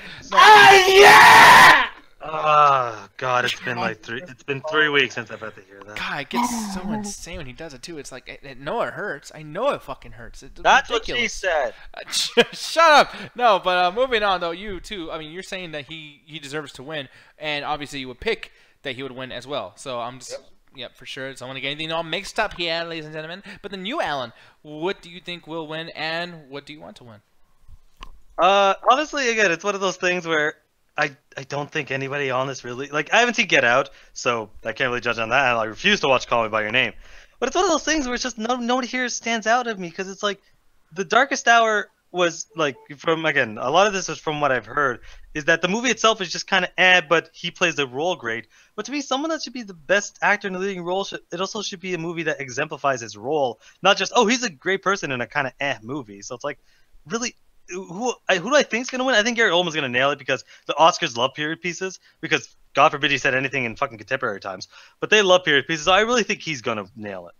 Okay, and like for me, I also feel like, yeah, Gary Oldman's going to take it, but at the same time, honestly, dude, I really want Denzel Washington to win. It's one of those situations where, just like the whole, what's his name from Titanic, fucking your boy, Leonardo DiCaprio. Yeah, DiCaprio. Most of his movies is shit, yeah. But he's been trying. They're wrong, but it's okay. No, there's a few movies that are good that he should have got awards for, and he's been doing this for so long, trying his fucking ass off, they never got an award. And I will say, The Revenant, I love that fucking movie. I don't like Leonardo DiCaprio that much. It's not very hard to crawl all fucking day. I agree with you 100%. He did not deserve the fucking Oscar for that fucking movie. Yeah, but you know what though? I was totally for him getting the award because of all this shit, because it's a build-up. This dude earned that fucking award. Granted, that Revenant works, man. No, I know it's not how it works, but to be honest, dude, fucking Moonlight Show not won last year too for certain reasons, but because it did for the reasons that they choose, I'm gonna fucking play in those bounds as well. And honestly, Denzel Washington has deserved many awards and never got shit, at least not recently. So yeah, I feel that way. And actually, I saw in the voting thing, like, you felt that way too, Alan. I mean, I remember you putting your thing there. And this movie, Roman J. Israel, is not the best fucking movie out there, no. But Denzel is easily the best part about Roman J. Israel. So yeah, and I kind of disagree with that. I feel that if you're best actor in a leading role, it shouldn't just be best actor in a shitty movie. Like, you should actually have the movie exemplify the role in which you're being the best in. Are you just the best in relative to the rest of the movie, or are you actually good in the movie itself? Like, that's why it's like, again, this kind of thing, like, Phantom Thread was so painfully dull, so I would never give it to Daniel Day-Lewis. Shit. I mean, I threaten violence against him, but that guy's crazy. He might actually kill me instead. So I don't want to Oh man, but no. So we'll see what we voted for here, folks, for best actor in a leading role, and that goes to Pow. What we think will win: Gary Oldman, Darkest Hour. Yeah. God damn it! God damn it! God damn it! God damn it! And what do we want to win is, wow, Denzel Washington, Roman J. Israel. Finally, something that's different. We finally disagree. Can we get another reaction shot of Denzel looking really, really mad when somebody else wins? Yeah, this actually was last year when Fences didn't win. It was like, motherfucker. He's like, he wasn't even trying. He wasn't even trying to be like, trying to hide it. He's just like, look at the camera, like, you mother. But he had These motherfuckers are never gonna give me an award I deserve. He looked mad too. There was no hiding it. There was no subtlety. He was looking mad. No, and he actually had the exact same kind of fucking, or not him, but Hugh Jackman had the exact same look when Disaster Artist won. God, what did they fucking win at the Grammys? And Hugh Jackman was so pissed off because The Greatest Showman didn't get shit. Like, that's fucked up. Oh, it was when the Disaster movie won the award, and they all run up there and for Tom Wiseau and shit. That was when he made that face, like motherfucker. Yeah, but what was the award given out for that? Do you remember? I forgot. I really don't remember. Performance or something, and it's like, was it performance? Yeah, best performance I think it was, and I was so fucking mad because I'm like, I love Disaster Artist, I really do. That movie's great. Did not deserve that fucking award over Greatest Showman. I hate musicals. I still can't believe you fucking like The Greatest Showman. Oh no, it was fucking great, and I was ready to hate that movie. Best lead performance, and Disaster Artist won that. Wait, say what? Julian is saying best lead performance, and that's what Disaster Artist won. Oh, okay, yeah. So thank you, Which Julian, I for that. completely disagree because that movie's more like even though you know James Franco is really the main lead. That's really so much of an ensemble cast because you need people to react to the crazy shit that Tommy Wiseau's doing. So yeah, I don't agree with that. But thank you for FML and Julian and all you guys like telling us that, man. That really helps out a lot because I don't know this shit as well as you guys do. So thank you very much. Right. But moving on. Finally, we have something that differed a little bit. So let's see what the next one is. Plank Best Picture, the final, the big kabuki dookie of the Oscar. Kabuki dookie. Yes, because this is a classy show, Ganja, and we are adults. This is not a classy show at fucking all. Tell your classy shows to hide your wives, man, because we out here doing dirty jokes for everybody. Kabuki dookie. Exactly. Yeah, we're not a fucking adult after that fucking statement. One more reaction shot. Hey, Allie. Kabuki dookie. Roman Reigns? What? No, a reaction Allie, shot. come on, Allie. Kabuki dookie. Just say it, just one time. Don't fall for it. Come on, Allie. Kabuki dookie. You're stronger than this. Kabuki dookie. You're stronger than this, Allie. Okay, I'm done. Good. I was looking for my keys. I'll start jangling in front of her. Yo, you got like 20 seconds that she would have broke. Yeah, I know. Yeah, she's practicing that acting skill right now. Kabuki dookie, Allie. Come on, Allie. Why are you shaking your keys? She's not a child. It changed my nephew. Yeah, Deb is all 5. 6. This is terrible. I'm sorry about that. Best Picture, Call Me By Your Name, Darkest Hour, Dunkirk, Lady Bird, Phantom Thread, The Post, The Shape of Water, and 3 Billboards Outside Ebbing, Missouri. Oh yes. Ganja Guru, my boy. I'm going to start with you first this time. Both questions, sir. What do you think will win and what do you want to win? Alright, see, this is kind of hard because I only seen a few of these movies. When it comes to, like, Lady Bird, Phantom Thread, The Post, Shape of Water, I didn't really give a chance to watch them. I mostly got to catch 3 Billboards, Dunkirk, Darkest Hour, and Call Me By Name. And I really do not want to see Pedofication win that movie. So I'm going to hoping that they give it to Darkest Hour. And that's kind of me just doing a little historical nerd thing. Like, please give this movie a good award. But honestly, it's probably going to either be Dunkirk because they always tend to be nice to Christopher Nolan to some degree when it comes to these like large-scale movies. And this has all the aspects they need. Large set pieces with these giant props that are actually real well-done movies. Not well done movies, but real done action sequence where it actually feels believable and real. The sound actually makes you feel like you're in the combat. It has a slow pace, but a lot of these Oscar bait films really like the slow pace for some reason. Also, I think it's going to really entertain people in the sense that a lot of these old, like Alan said, a lot of these old guys that vote for the Oscars, they like these nostalgic movies, these contemporary movies, and I think it will have a good chance of winning. And I really don't want to see Pedofication win. Yeah. And man, Alan, you got my ass in trouble. I didn't say shit. No, because apparently, man. And tell me if because maybe it was me, but Did I write those lists on the Google Docs, or was it you? I didn't write those lists at all. You didn't? Yeah, that was all you, sir. No, in my defense, someone else also looked over it. Someone else also looked over it too. I can't remember who it was, but that was not just me writing it. Someone else also looked over it. I don't know who was supposed to look over that. I don't know at all. Oh, I see. Because I added the list up 2 weeks ago. I added most of the lists, and then somebody was checking my spelling and also checking the list.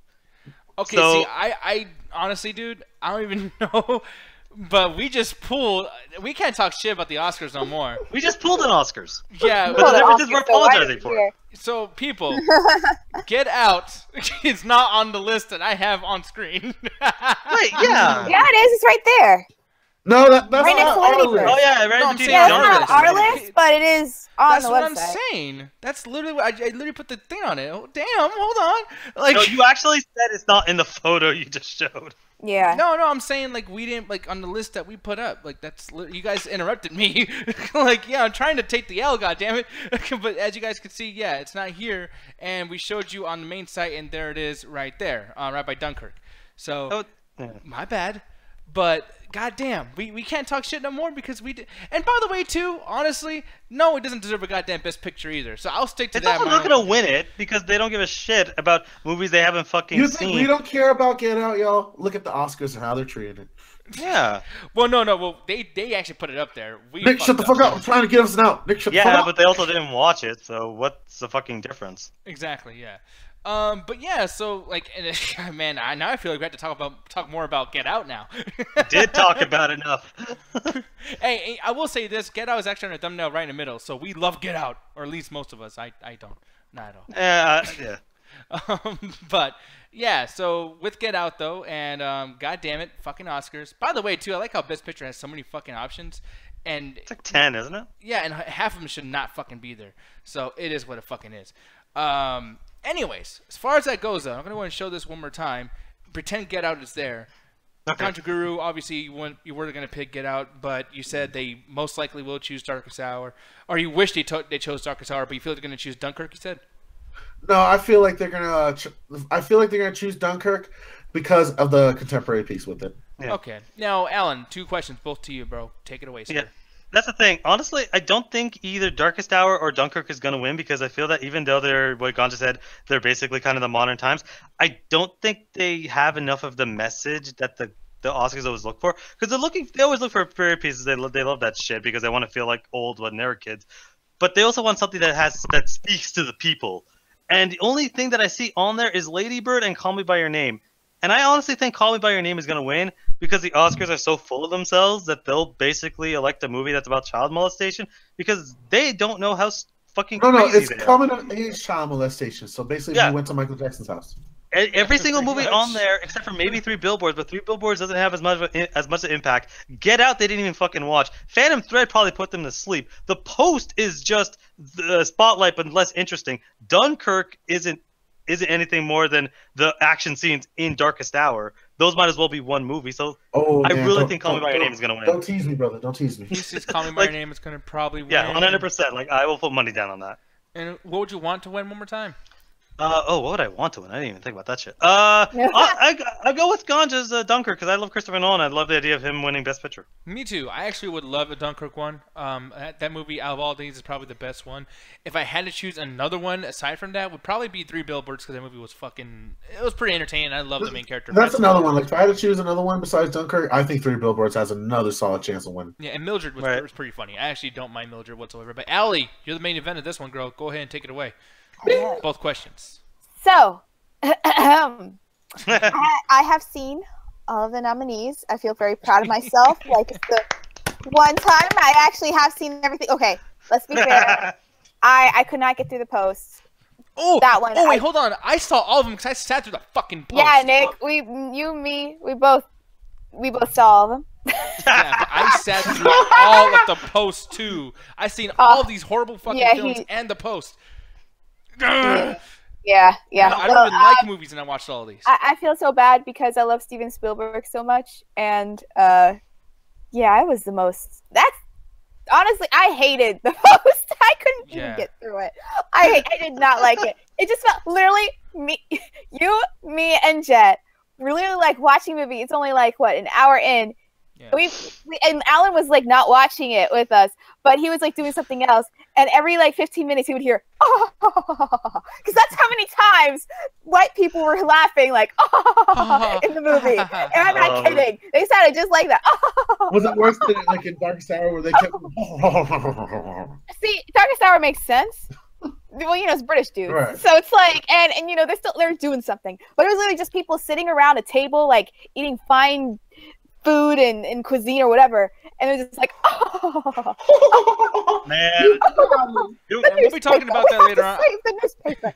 I almost wanted to join because of how angry they were getting at this. I almost wanted to join just to see how bad this shit was. Yeah, but we'll talk about that a lot later because tonight we're doing Phantom Thread and the Post, so let's not say too much. So we'll save our main review for that.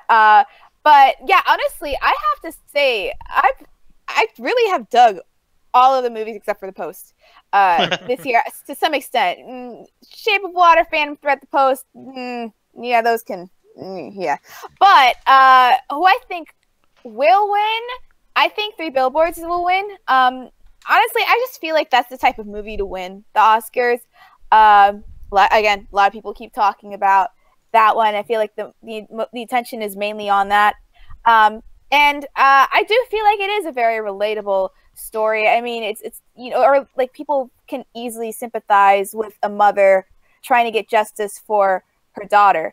So and it actually has some dark humor in it. So it's like you're kind of laughing a lot. So you're having kind of a good time watching it in a way. Like, of course, there's some screwed up stuff happening, but like for the most part, it is very entertaining. And I don't really feel like it dragged. So I think it's a more well-rounded film in this list. Who I would want to win? Call Me by Your Name, just because. I know y'all. Everyone, you guys. It will win. You guys, and then also the people in the comments. I know. Like it's a personal favorite of mine. I actually grew to. I don't know.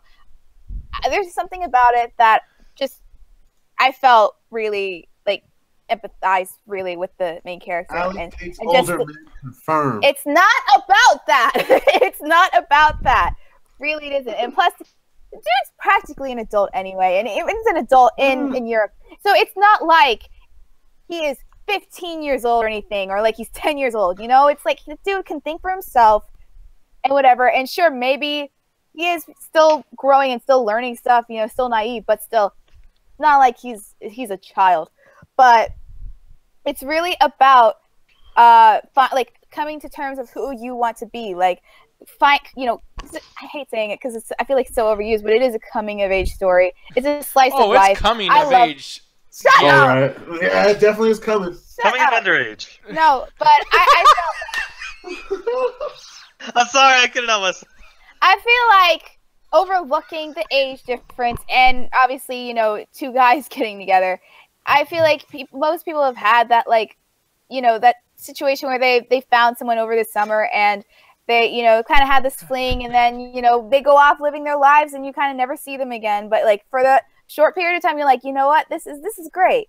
So that is what spoke to me, and I think I just really love the way that it's shot. It's beautiful, and I just honestly, I don't think it's boring at all. I actually like the progression, and when you get to the ending, it's kind of like when, you know, when the people, you break up or whatever like that, and you kind of look back, and so like whenever you watch it again, you kind of appreciate more of the build up in the first half, even though you might find that to be the most slow part of the whole movie. So I actually feel like it has great rewatchability for someone. It's not for everyone, I will say that. You know, some people like you guys won't overlook the whole pedophilia thing or whatever if you claim it to be.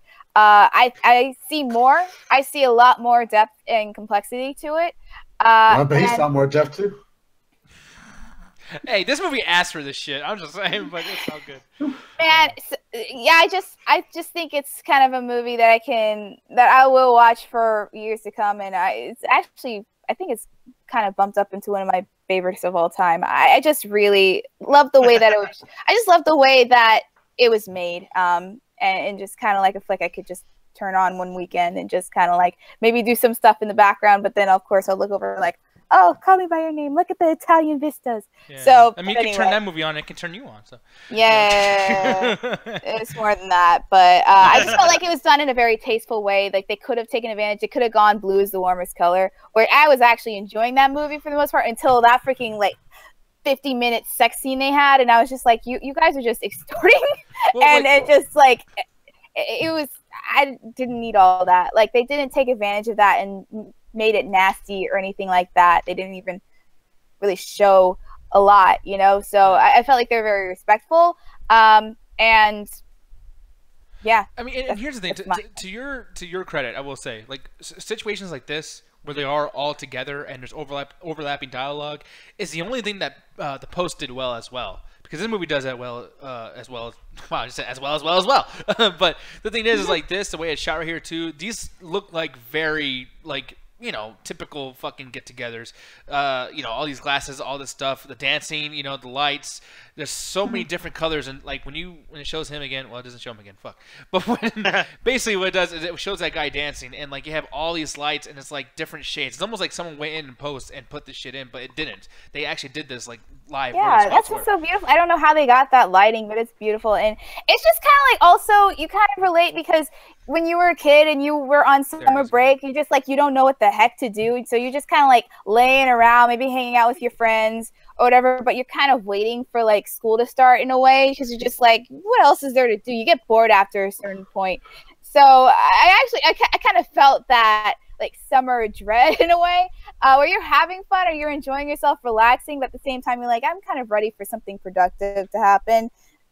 Yeah, so yeah, I get that, but the whole fact is like everyone's just overlooking the whole pedophilia aspect too much to a degree. No, but we're not at this point. We're not overlooking it. We already talked about it. It's not like, but dude, like it's not like it's not legal. 17 isn't legal in a lot of places, though. We're not talking about an age that's like 12 years old. Yeah, but I get that. That is disturbing. I get the whole idea of like, oh, it's a whole coming of age story. I like a coming of age story too. I'm trying to think of the title of the movie, The Last American Virgin, where there's an actual scene where these guys hook up with an older woman. But the thing is, it's played for what it is. It's despicable, and they feel bad for it. And they realize it's actually played in a negative stereotype. Like, it's not a joyous thing. Like, that's the one thing I don't get out of this film is like everyone's giving a pass that's a coming of age story, but I've seen them do coming of age stories where they touch on a younger, older relationship, but they don't like just brush over it like, okay, yeah, this is good as well. They did, but I thought they handled in the movie. They did handle it in a way because, first of all, the kid didn't even know he was gay, so that's like there actually is a point where he does break down. He's like, what are you doing to me? Like, there is a point where he does break down in front of him, like, you know, because this is a whole new thing he didn't think was ever, like, he ever thought he saw coming in his life. So, shut up, man! You're stupid. Sure. But but there was a point where he did kind of like have to. They both kept their distance and had to think over, like, is this something they really truly feel and they want to, you know, just have that lifestyle now or like just to be in the moment? Yeah, I get that, but me watching the film, I always felt like the guy was more like trying to like get him into the situation. I felt like it was an older gentleman just like doing all the slide tricks of flirting with a younger person. Just like, oh, so you like this? Oh, I'm interested in this guy as well. Oh, you should come to my place and show you this. I felt like there was a lot of stuff that I felt he was kind of grooming him to get that feeling. And then the whole reaction is like, oh, I don't really want this.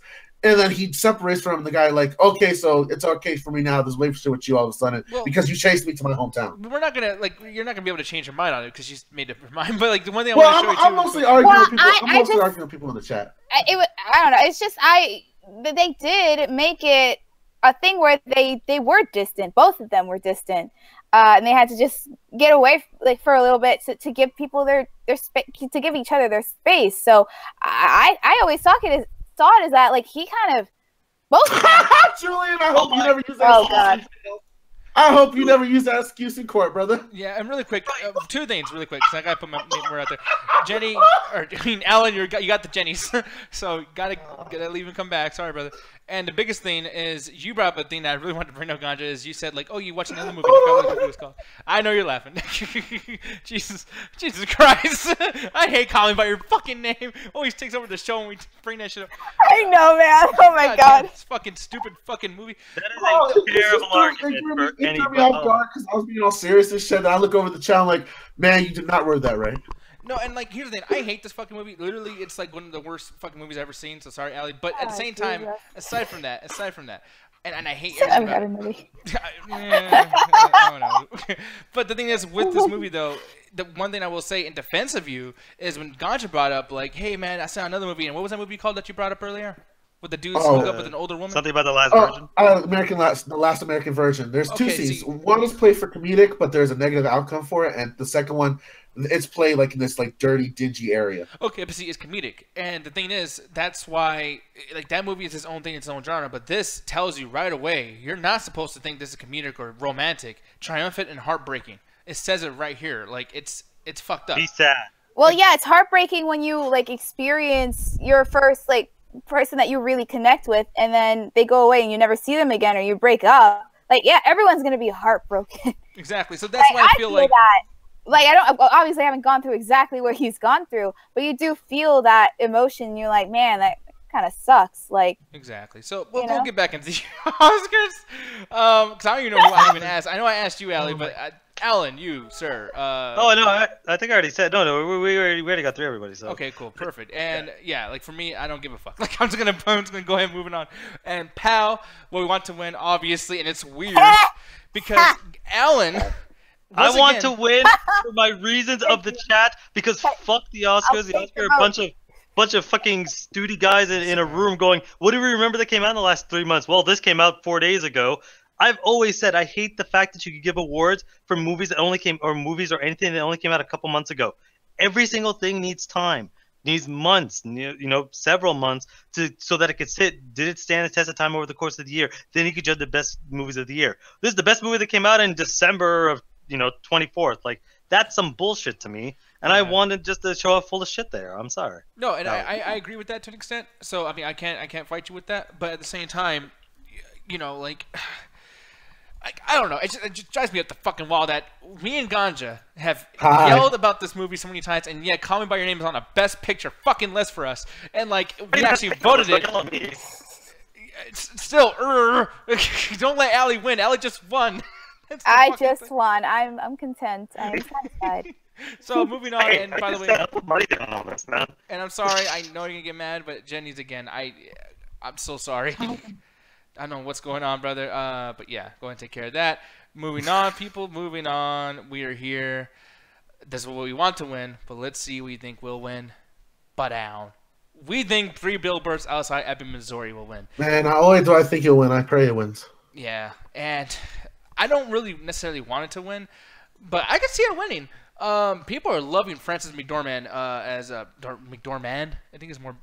What's her name again? Frances McDormand. Okay, I did say it right. Yay! I did something right, folks. But no, on top of this too, the one reason why I feel like it's gonna win too, is because people love her so much as that character Mildred.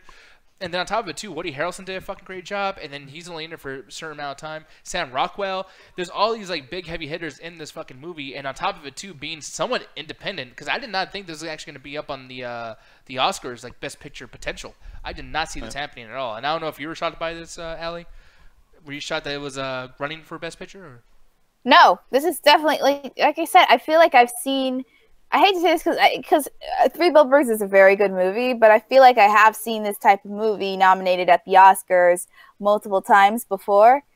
So, no, it's definitely not crazy or surprising that it would have so many awards. And I have to say, I think it deserves all of its nominations, definitely. So, yeah. Okay, well, here's where we can't bitch about them anymore. We cannot bitch about the Oscars anymore, people, because now it's on us to give you the awards that we feel like you people deserve. All right? God damn it, Alan. I will find a way. You will find a way. Show you the way. No, people, so, and I hate that. I don't know why I'm even fucking doing that. Oh, show you the way, because I hate that shit with a passion. But it's besides the point, because we're doing the Chatties, folks, and the Chatties is basically awards that we give out to these fucking movies that we, we're not going to go Best Picture. We're not going to go stuff like that. We're going to actually choose our own type of awards to, give out and probably argue about, because that's what we do. We argue all the fucking time, and you guys just saw that, by the way. So I'm going to go and start this up right here, folks. This shit's going to take a while because there's a lot of high-definition picture going on. And there we are, the Midnight Chat Attack's first annual Chatee Awards. And yes, that's a bad name, but I'm working on it. So, folks, we're going to go ahead and go with this first one. Let's see what the thing is. PAL, worst Netflix movie, either Death Note or Bright. And I know we didn't, lots of us didn't watch all these Netflix movies that are coming out, so there's only 2 on the list. But, Allie, if you had to choose, what do you think which one got worst Netflix movie? Worst Netflix movie, I would have to give it to Death Note. You would give it to Death Note, okay. Yeah. And yeah, man, I'm really curious of Ganja. What do you think would win this particular award? Actually, that's the thing. Like, when it comes to worst Netflix movie, I got really lucky this year and didn't watch any of that bullshit that y'all watch. So I can't really give you a fair, honest opinion. But if I was gonna give you something that Netflix really disappointed me on, and I really had a bad time watching it, it was Neo Yokio. But that's it. That was a TV show. But when it comes to movies, I really have nothing. Okay, and let's see what we got here. PAL, Death Note. I'm sorry. People were really talking shit a lot about Bright. I had a good time with Bright. I'm sorry. Bright wasn't all that bad. Bright was trying to do something. Yeah, and Bright was trying to do something. This was, I'm going to be fair, Death Note was also trying to do something. They just failed big time. I mean, they even tried to be a little bit different. There was things they brought into this movie that actually didn't make sense, and I did like what they did. But it's just, with how fucking great that anime is. I'm not even a fan of anime, and this got me into anime. This fucking show is amazing. Amazing, amazing. And they fucked it all up. So yeah, sorry Death Note, but poo-poo, poo-poo, pee-pee. I get rid of you. Best Netflix movie, the best, the good stuff. It's Gerald's Game. It's that fucking Train to Busan, or it's Mudbound. Allie girl, what do you think's gonna win this one? Well, Train to Busan. Gotta get on that train, Allie. Get on that train, man. Yeah, dude. I mean, like, technically, it's not a Netflix original movie, but man, it's on Netflix. It's the main way of people seeing it. So yeah, man, I just love this movie. It's just so much fun, and it's something that you can rewatch more, a lot of times. I feel like Gerald's Game and Mudbound. I haven't seen Mudbound, so I don't know, but Gerald's Game is very, very good. I was really kind of, it's like I didn't know which one to pick because they were so close, but I just feel like Gerald's Game is just so much more disturbing that I just feel like I could not watch that movie again. So I just feel like Train to Busan has a lot more replayability, and yeah, it has zombies in it, and it's actually smart. Like, the people in it are actually smart about how to like maneuver around them and everything. So that's always refreshing to see, because there's so many zombie movies that people are just absolutely stupid. Yeah. So it was a surprise to see like such smart people in a zombie flick. Yeah, and Jay-Z in the chat is saying, yeah, Train to Busan's not a Netflix film. Well, it was a Netflix movie. Like, I'm not saying it's a Netflix original. I'm saying, like, it's on there. Like, because if we get to that point, too, A Full Metal Alchemist was neither a Netflix movie and things like that, too. So it is what it is. Well, it technically was. Like, it's under the Netflix logo. So it's one of they those.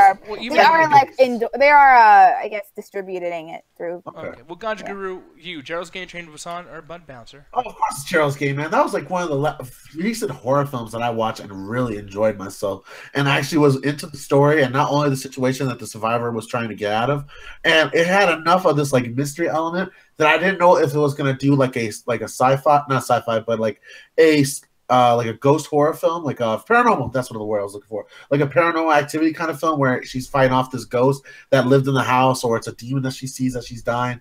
There was a lot of stuff in this movie that messes with your head. It gives you an aspect of like, okay, so what's actually happened? What's happened to Kara? How would I do in this situation? And that fucking hand scene was also fucking amazing. They actually went there, and I think that deserves the movie a lot of credit. Honestly, I would watch it again, especially for Halloween coming up. Yeah, they had massive fucking balls for that. So, yeah, people, let's see what we got here. And pow, it's both Train to Busan and Gerald's Game. We're actually even because, and Alan can't talk right now, but the thing is, yeah, we all evenly picked these films. Both of them are fucking great. And honestly, like for me personally, I kind of like Train to Busan more only because of the fact that I can't go back and fucking watch Gerald's Game. Because Gerald's Game, I gave a 5 out of 5, and Train to Busan, I gave it less than that. But Train to Busan's fun to watch. I fucking love that movie, and Gerald's Game. It's like I can't. It's so. I mean, we'll talk about more later on, but yeah. It's one of those movies that you got to have a reason to watch it. It's just not something you can just throw on one occasion. Exactly. I can't just sit back and just chill with it, whatever the fuck. So it is what it is. But let's moving on, making this quickly. Pal, worst trailer: Spider-Man: Homecoming, Get Out, Justice League, or Black Panther? And yes, people are gonna have questions because they always want to fucking challenge us. The reason why Black Panther's on here, even though the movie came out in 2018, is because the trailer came out in 2017. So when it comes to trailers and things like that, we're actually gonna keep those within the realm of when they actually release, which will be 2017.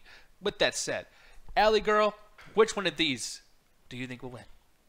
Yeah, so I think that Get Out had the worst trailer, just because it was, I felt like false marketing. Not false marketing, but I'll just say, like, it just looked a little hoaxy. Like, it looked kind of cheesy by the way the trailer made it out, and like, in the actual movie, it's just so much more deep, and there's so much more to it, that I missed seeing this in the theaters, and I highly just regret it. Because then everyone just came back and they're like, oh my God, Get Out is just like so much more. Oh my God, I didn't expect it to be as good as it is. Like, people thought it was a parody. Like, that's what the trailer made it out to look like. It was a parody horror film. And it's supposed to be funny. Then you actually see it and you're like, oh crap, this is dark. And this is not funny at all. Yeah. So yeah, like, I just think it's definitely, because I remember like the Double Toasted, when they first watched the trailer, they were laughing in it. They're like, man, I don't know about this movie. So yeah, they're making fun of it, basically saying like, we gotta see this dumbass shit, and then it's like it's their best movie of the year, you know? Exactly. So, I just think that the trailer was just terrible at the way that they first introduced people to the movie. I'm glad it did extremely well, and people overlooked it, but I think they could have made a lot more money if they did a more well thought out trailer that, gave people more insight into what it was going to be. Exactly. Now, Ganja, how about you, sir? Like, what do you feel would get worst trailer of the year, sir? I was going to go with Black Panther because that was one of the the second trailer that came out really disappointed me in what it was going to be. And I'm kind of glad I did see the second trailer because it did give me a lot more energy when I actually saw the movie and all the action scenes were playing out well. Yeah, the CGI was still a little bit terrible, but a lot of stuff that I had a problem with the trailer wasn't so much heavily influenced in the film. So I was able to actually enjoy Black Panther a lot more, but that trailer really kind of pulled the hype out for me. Let's see what we got here, folks. Pow, the winner is Black Panther. And yeah, I agree with this big time. I voted for Black Panther as well because of the fact that it showed the bad parts about the movie. The only parts that I didn't like about this movie was in the trailer. I didn't like T'Challa at all. I didn't like when he was in a Black Panther suit. I didn't like his fight scenes, really. And they took stuff, and granted, you do need the context of the movie to make it where it doesn't look so silly, but the trailer had no context of why this suit looks so ridiculous with the purple outlines and the fucking purple car when she's driving. Like, the trailer looked like it was some weird, like, super futuristic, cheap-ass Blade Runner, and it actually was nothing like that. It was amazing. So definitely got to give love to Black Panther for that as far as the movie goes. But as far as the trailer goes, that trailer was complete fucking just bonkers. And I still feel that way. I know people disagree with it. The music was bad too, in my opinion. But it is what it is. Them trying to use hip hop over each trailer was like just completely felt like, okay, this is not even like what they're doing. It's not like he's gonna be hanging out in New York City. Like the most of the movie takes place in Wakanda. Like, why are you playing like random like hard hip hop?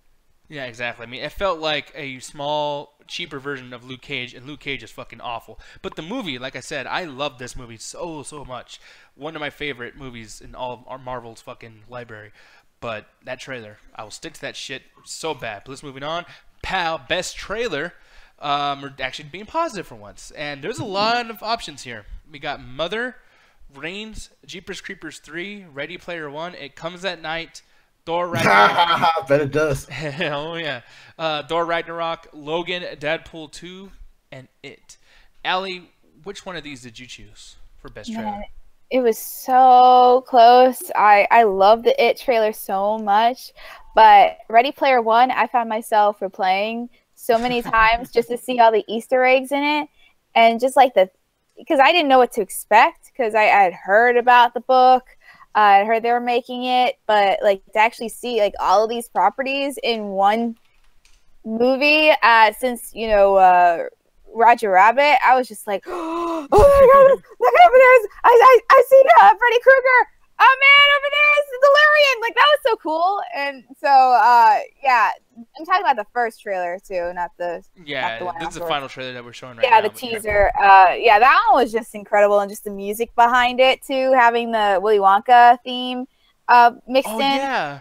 Yeah, that was just, I just thought it was magic. So definitely that was my favorite and best one. Deja in the chat is actually bringing up the It trailer, and I'm not going to show the right one that you're talking about, Deja, but yeah, It, man, it was so fucking creepy.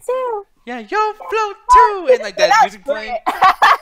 Yeah, that shit got people like making beats out of the shit too, and it was so fucking creepy in the way you hear like this breathing and like the drums like. Oh my god, Jesus Christ. But no, it was like so creepy, dude. Like I love that trailer so much, and just it got intense, especially when the clown Pennywise runs at the fucking camera, and the tension was building. And then the movie, I mean, the trailer was so good, and yet still didn't spoil shit. We thought it was gonna show all the good scenes, and yet the movie was still surprising. So. Fucking love that trailer so much, Ganja. What about you, sir? And I'm gonna put the list right back up for you, sir. Ooh, and you can tell me. So good, sir. So good. For me, I'm gonna put Ready Player One. I actually really enjoyed it for the same reasons Allie did. Like looking for all the background characters and seeing all these properties I really enjoyed, especially with the new trailer that had the Jurassic Park dinosaur. That shit made me fucking hype. So I like the idea of just this VR world of all these characters coming together. I still have a problem with what the movie's going to be. I have a bad feeling it's going to be just, look at that. Look at that. Oh, do you remember that? Do you remember this? Oh, look how they used that. Oh my God. And I really hope it's not just a big Where's Waldo for your favorite character property. And it actually has a good time story. But that was my best trailer of the year. Yeah, no, and no, I'm actually not surprised with that. And Alan, since you're back and everything, and hopefully your stuff's okay, but we'll see. Yeah. Hopefully I'm not jennying up. Yeah, I do love that we're gonna be able to hash that shit this time. But no, like with this, out of these trailers over here, would be your pick for the best trailer here? That's the thing. Like when I always look at trailers, like the entire point of a trailer is to sell me on a movie, and most of the Marvel movies I know I'm gonna watch anyway, and the trailers honestly generally are just either boring or they're terrible. Mm-hmm. I'd go with Jeepers Creepers 3 only because it's like it makes me legitimately want to watch the movie because it's a horror movie, but it does things that you never It says, hey, we're actually gonna fight the villain. We actually have some interesting kind of compelling characters. So I'd go with that only in the sense of it actually made me want to watch the movie, which I don't think any of the trailers on here. Some of them, like Thor Ragnarok's trailer was so bad, I actively avoided watching it because of that trailer.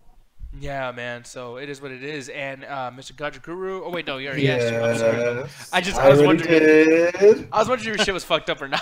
But no, you're good. You're good. I know you're blowing your nose or something. It's okay, baby. But no. Yeah, I got a little cold. It's okay. Oh, got a little cold. I got a little cold. Need some more potassium. Let's moving on. Jesus Christ. Best trailer award goes to Ready Player One. Of course, the fucking one. And we already talked about this quite a bit. But yeah, and I will say to throw my 2 cents in there, and I'll have Alan throw his 2 cents in as well. Oh wait, you're not liking this at all. What's up with that? Of course not, because hey, how do we make a good trailer? Just have 2.5 minutes of things that people love. See, but that's the thing. That's what you gotta do. You gotta like sell that shit to the audience. Sell what? All it was just a bunch of It wasn't until the fucking second trailer came out that we even knew what the plot was, and all it was a little Easter egg hunt. Yeah, exactly. And Julian, you and the pedophile thing, man. Like I tried to ignore it, but it is on screen, and it's just like, yeah, I know it's made by pedophile, but so was. I mean, I like the comedy of Lucy Kay, who shows his dick to fucking women for no reason. I'm just looking at the Call Me Maybe hanging above my computer right now. I'm like, nah, later. What? Oh. And it's calling by your motherfucking name. I don't give it enough respect, and neither should you. Oh, God. We're not journalists, by the way, folks. Just letting y'all know. We're just regular people. Stop that. You're fucking wrong. Yeah, don't think that, first of all. But, yeah, here we go. We're moving on, and moving on fast. Worst trailer. I fucked that up. This meant to be worst comedy. Honestly, it doesn't matter. You could honestly, for every one of these, it would still be the same thing. Yeah, I don't know. God damn it. You can roll with it, man. Good job. Yeah, so, I mean, Gajah Guru would be worst comedy, or comedy trailer, I guess. I'm going to use the same answer Allie's going to use. I get lucky when it comes to comedies, and I tend to avoid bad ones. Yep. Now, I would have liked to see Chips, but I didn't get a chance to because it was out of theaters very fast as quickly as it came. So it's not surprising in that sense. But I didn't get to see any of these bad comedies, so I can't really give an honest vote. But from how I see a lot of people react, is either between Chips and Baywatch. And please, those two seem like to be in the most competition for like the most shittiest movie people have seen this past year. Absolutely. Allie girl, how about you? What would win, in your opinion, worst comedy? Well, I did not see most categories, so I'm going to wave a white flag and not choose either because I don't want to get your ass in trouble. So yeah. Here we go, folks. I don't believe that Thor Ragnarok or Guardians of the Galaxy, which are the only two I saw, are bad comedies. So I actually think they're pretty, at least on the scale of like both of them together, like they're okay. Thor Ragnarok I think is better than Guardians, but yeah, both are definitely not bad movies. So I cannot agree with this category. Well, let's see.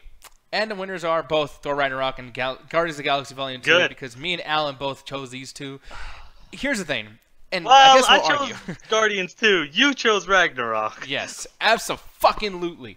I hate that fucking film. You guys say it's fun. I'm looking in the chat with Adrian saying, what the fuck? Ragnarok was fun. Oh my god. And then Allie's like, I disagree with both of you. Yeah, I actually, too, for the most part, did legitimately enjoy Ragnarok. I finally got to see it like months after it came out. And the biggest problem with Guardians is Guardians, every single time it has any sort of moment of serious scene, it like the movie just stops so that they can make jokes. They make a taser face jokes for 5 to 7 minutes of the fucking runtime of the movie. All the jokes in the movie suck. I don't know why anyone likes the fucking villain. Where at least in Thor Ragnarok, yeah, they had, badly timed comedies throughout a lot of the movie. But there was still enough going on that I could latch onto, and I actually had a legitimately good time with the movie. Now, here's my fucking thing with Thor Ragnarok. Unless you guys love the word rectum. Oh, it's so funny, rectum. Man, that was like, dude, you overblew that, dude. Dude. That was like, you overblew that rectum, Alan. Dude, it literally was the devil's rectum, and that's the end of the joke. No, okay, no, that's not it. And I know for sure that's not it because we watched this shit together, me and Jet and Allie and Ganja, and I was screaming. I just slept through the movie. Well, I'm not trying to say, like, you're telling me that I'm fucking, like, imagining shit. No, they remember me saying this numerous times I would yell every time I'd fucking hear it.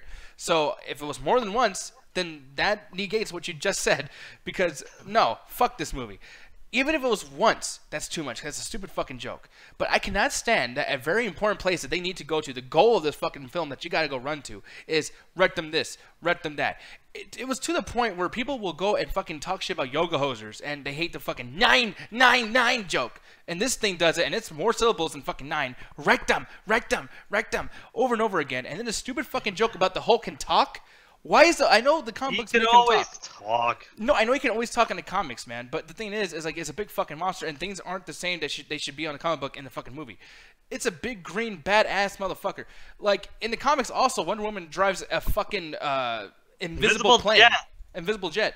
She, comic books. I'm sorry, folks, to insult all the fucking people over there with the goddamn Cheeto crumbs all over their fucking fingers, but yeah, like comic books are fucking stupid. I'm sorry to tell you, they really are fucking stupid.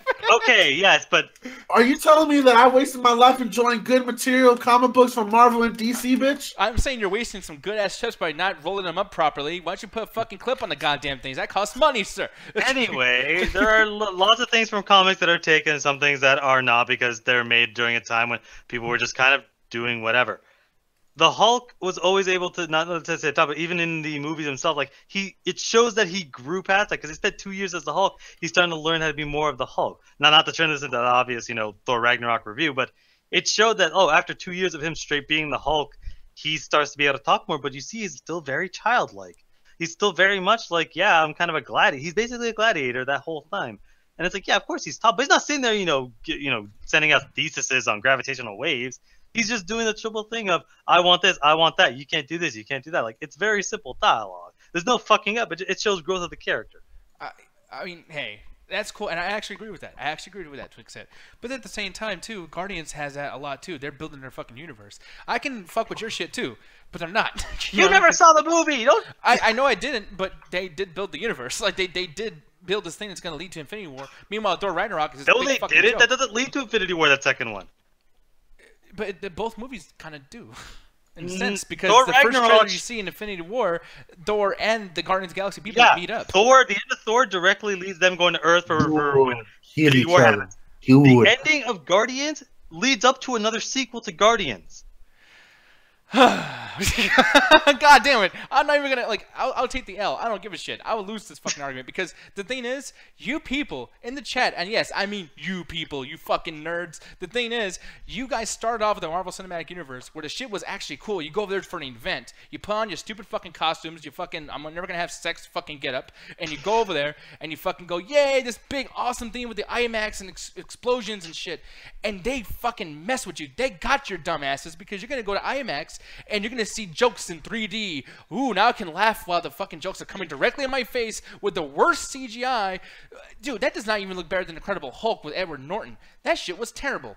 There's parts where they break their own fucking rules. Tell me why Bruce Banner is able to jump out of a fucking plane and it doesn't make his heart rate go up so he doesn't turn into the fucking Hulk. Okay, they just he does immediately afterwards, and it was a short enough height where in the Edward Norton one it was out of a plane, so he spent longer. And if you remember the Edward Norton movie, he literally crashes through the fucking ground before he becomes the Hulk. True. That is, they've done it before. The Hulk. He turns into the Hulk afterwards, but he literally crashes into it and it comes out of the Hulk. In Ragnarok, they don't even do that. They don't. Yeah, he does. He does afterwards. They just did it as a badly timed joke, but then he immediately becomes the Hulk. You sit there and get super mad. Anyone decides to have a little bit of fun in a fucking movie because either it needs to be the darkest thing in the world or it could be just a straight comedy. You don't like it when they mix it in between unless it's a few cases. I'll fight that with saying I like Spider-Man Homecoming, so boom, I won. Yeah, you'll hate it 1 or 2 times, but you'll hate every fucking thing else, and you'll get mad anytime there's comedy. You hated Spider-Man's comedy in Civil War. Fucking nerds. Well, I can't wait to fight you later for comedy, maybe, because it's just gonna be another repeat of this. Yeah, basically, she's like, yeah, I'll just fuck up because I didn't see the fucking. Okay, we're moving on. Sorry, folks, for all that. We still love each other, and you all hate me now because I called you all a bunch of virgins for the most part. Not the first time. I know. Won't be the last time. Yeah, usually insulting an audience is a good way to have them turn on. I love how I'm still the fun police sitting next to this guy. Listen. Hey, he's lieutenant, you're the deputy, all right? Okay, yeah, and I'm Barney 5, and he's Andy Griffith. But moving on up, let's see here. We're going to move on to the next thing. Hopefully I can have everyone kind of come back and love me. Best comedy. Here we go. Here's some good stuff, ladies and gentlemen. Girls Trip, Lady Bird, Fist Fight, Disaster Artist, Alley Girl. Why don't you take it away, Mrs. fucking Academy Awards? Well, definitely I got to say the Disaster Artist. Felt like that was the most... I really enjoyed it so much that I bought it. Yay! I have that in my collection forever. No, but it was funny. Like, I mean, there are still some. I felt like it balanced out. Like, people, you laugh at it, but it's like you actually like the characters in it, or actually people. They're actually real life people. But just, they feel humanized. Even Tommy Wiseau. So it's not like an empty laugh, like, oh, it was a joke, but yeah, now I'm back to not really caring. Like, you actually do, to a certain extent, care, and you're really interested to see what the heck is gonna happen with them or whatever like that. So I think it was a very funny comedy. I really enjoyed it a lot. So definitely that. So, and moving back over here, I'm going to show the list one more time. Mr. Ganja Guru, sir, you live your comedy. I'm pretty sure you've seen at least a couple of these. Which one of these was best comedy for you, man? I'm going to go with the Disaster Artist because Fist Fight looked like it's some cheap ass shit, and I had no time for that. But the Disaster Artist, that was some cream of the crop shit. Cream of the crop. Cream of the crop. Type of quality cream of the cock. It was some cock loving good, but besides the point, y'all. Exactly. But I actually enjoyed the film. It was, like Ali said, it felt very down to earth. Like, I felt like the characters were realistic, and all the crazy moments they had between each other was really it was tied for comedic sense, but it was real comedy. Like, if you were just a fly on the wall and you watch these group of friends doing all this bullshit and not trying to kill each other in the process, basically like watching the MCA without us interacting with you, it really gives you a sense like, okay, these guys are friends, especially between the Matt character and Time So, which is just me and Alan when we try to make a movie. And I love that they actually touch on, like, no, what the movie was aspects about his life, because I didn't know that. A lot of people didn't know unless they read the books about, like, the background of the movie, where he came up with all the ideas. And I think they did a good balance of, like, showing us all the highlights from the movie and giving us all the, like, oh, we're going to act out these famous scenes from the movie, and giving us all these background information and character development that makes us feel more connected with the characters as the movie drives along. Okay, that makes sense. And you, Alan, you. Yeah, I mean, just to stick with the ground. Oh shit! I'm so sorry, but yeah, Jenny's. I'm so sorry, man. But he voted for Disaster Artist as well, and I'm gonna show this one more time. Yeah, our other things. I know people are reacting to certain things, so I'm just gonna explain just one thing. The reason why Girl Strip's on there, I'm pretty sure, Alley Girl, is because you really had a great time with it, correct? Yeah, I was super surprised how actually funny Girls Trip was, because I wasn't expecting anything, and my mom, like, she's like, I want to watch Girls Trip, baby. I'm like, oh, here we go, another one of these movies. But no, actually it was really funny. Like, I was so surprised. Like, it was some nasty humor, but it was actually, like, I found myself actually cracking up throughout most of the movie. So that really surprised me, and I actually really liked everyone in the movie. I thought the girl was like, Boney Howell. I thought that girl was going to be really annoying, but she actually was one of my favorite standouts, and I think she's like really huge right now as well. But yeah, definitely. I would highly suggest anyone, if you're looking for a good laugh and you don't mind a little bit of raunchy humor, this is actually a really great one to watch. In Fist Fight, like for me, I'm telling you, Ice Cube is just fucking hilarious when he goes off on people. The movie's one note. I'll give you that. It's not the greatest fucking movie, but I've actually been having this on my little list to do for Flicks and Chill eventually, and I love this fucking movie a lot. And only because it's just funny as shit, you know what I mean? And I'm sorry, like, Charlie Day is great. The entire chat, man. Everyone's like, what the fuck is Fist Fight doing up there? Wait, what would you say? Dude, the entire chat is wondering what the fuck Fist Fight is doing on this list. Oh, yeah. People are not really liking me a whole lot. People even asked, too. I know Jet Jackson asked in there, what's Lady Bird doing up there? You know, it's not comedy. And I was confused. I don't know which one of y'all put that up there, and I am confused by that. But I will say, thinking about it, as, like, we're talking about this right now, I do feel like, yeah, Lady Bird does kind of make sense to be up there in a sense, in a slight sense, if you're really trying to push in that direction, because of the fact that, I mean, there's so many times I fucking laughed in this movie. When Laurie Metcalf fucking screams when she jumps out of the fucking car. Yeah, that was the most funniest part. Or when they're arguing in the clothes store and they stop because, like, oh my god, look at this dress. Like, you know what I mean? Like, yeah. There's a lot of little funny, little tiny bits. I mean, it's not a comedy. I don't think it deserves to be in comedy, but at the same time, like, you can watch it as a comedic movie and still get a lot out of it. I think it's a great fucking movie in that sense. So yeah, let's go ahead and move on up. Sorry for the page taking over a long fucking time to load. And let's see who won this shit. Pow, Disaster Artist. You guys probably know that this is going to win because of all of the reactions. And Alan, I'm going to have you elaborate more so on why you're glad that this won, because that's what you're short of my mic fucking up again for the 8th time. I might switch to my webcam if this fucks up for the 3rd time. But it's one of those things where the reason why I guess I talk more shit about comedy than anybody in this call is I always feel comedies are trying so hard to be funny. Where they're like, oh man, we're a comedy, right? We got to constantly do jokes. We got to constantly do absurd stuff. With this, it's like, it is a comedy, but you almost don't know it's a comedy. You're sitting there, you're chilling, and then, you know, you're watching a regular movie, but then there's jokes on jokes on jokes, but it feels like it's part of the actual plot of what's going on in the movie. Because yeah, this movie does have a plot, this does have stuff going on, but the absurdity does happen, but it doesn't feel outside of the realms of possibility.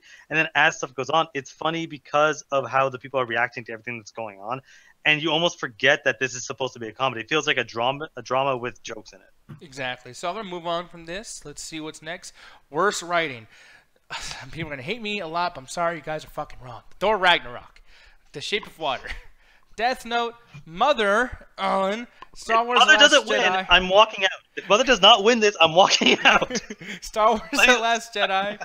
And Call Me By Your Name. Hi, Allie.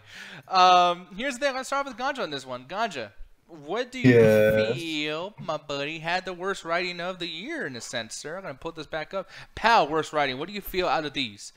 Man, I can't believe I'm bringing this argument back. Like, Call Me By Your Name, man. I really fucking hated this movie. I felt like all the stuff was generic to the point, like, I felt they were just copying beats from, like, Breakfast Club, Last American Virgin, and a bunch of other coming-of-age films and adding their own, like, European-centric style to it. And besides the whole little aspect of the dude grooming the kid to become his future lover, and then kind of really turned me off. But honestly, I think it was also just fucking boring. I think the writing didn't lend to none of the actual, like, real highlight moments that can drag me into these type of films, because I do like coming of age films. Hell, I had pushed Alan to do one of the Breakfast Club and a bunch of other films to get people into watching that. I do like these type of films, but I felt like this one was just so boring and so pretentious with it, and just how it just handled itself. I just was really I just really unliked the movie. Yeah, and then for me, I picked Star Wars The Last Jedi. I'm sorry, man, but every Star Wars movie belongs in this fucking list because every one of these just use the Force to fucking not be bad. Anything that's weird or questionable, it's the Force, man. You know the rules of the Force. You can in the Force. Like, why did this person know? Because of the Force. They just led up to each other. They were able to connect mentally or through spirits, whatever the fuck. Spiritually, they're able to link up. And there's no reason for anyone to meet anybody else. There's no reason for us not to see a bigger universe because the Force. And this movie shits on. It's not even to see a bigger universe. It's the fact that they want to put themselves on a timetable and just spend the rest of the movie at a casino scene that has no actual bearing on the rest of the fucking story. That was great. Not to mention that everything that happens later with Ren and Kylo are just constant, like, well, what if questions? Nothing gets answered. Nothing gets solved. Or if you want to go, they're just setting up for a final film. They really don't set up anything that's strong for the next film. Yeah, and you, Alan, you threatened us that you're gonna leave if Mother's not. I will walk the fuck out. So why do you hate the Mother? Why do you think it had the worst word? Right? Because the thing is, when I look at every single thing on this list, especially shit that I watch, it's like there were moments of the Ragnarok that I really legitimately enjoyed. There were moments in The Last Jedi that, well, I didn't hate, but I still enjoyed for the most part. Mother is this colossal what the fuck. From the first hour of this movie is a bore fest that is completely irrelevant to the rest of the fucking movie. The second half of the movie is just a bunch of random scenes until the fucking climax. And I can't name you a single fucking line of dialogue in this entire fucking movie. This category is best writing, so best, lines of dialogue we can remember. I don't remember a single fucking thing besides, oh my god, they're eating my baby. But I'm pretty sure I just made that up, but you can't correct me, because you can't tell if that's actually not a line of dialogue in that movie. No, exactly. But it's just so all over the place that I don't even think this. I think this has two scriptwriters, one that was drunk and one that was on acid, because there's no consistency between any shots in this movie.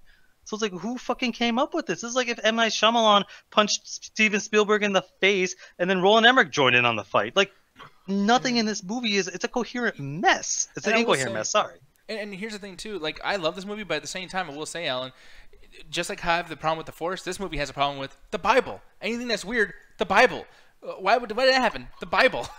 And it was like, yeah. But that doesn't even come close to explaining stuff. At least with the Force, you could say that there's a lot of mysteries, but it's a connection to a spiritual world that connects all beings across the universe. You can use that to explain a lot of stuff. This doesn't even mention the Bible. So that doesn't even explain half the shit that goes on in this movie. Yeah, that's very true. And you had to know going in that this is about it's about Mother Nature. It's not spoiled just the about movie the Bible. for us. Yeah. Yeah, no, and that's the thing. Like, it's not even really about the Bible. It's just the struggle between the Bible and Mother Nature. Just like knowing shit, the environment, things like that. And the whole argument about that religious stuff. Allie, what for you gets worse writing? And I'm actually kind of proud of your answer, by the way. Okay, so I totally agree with you, Nick, about Star Wars.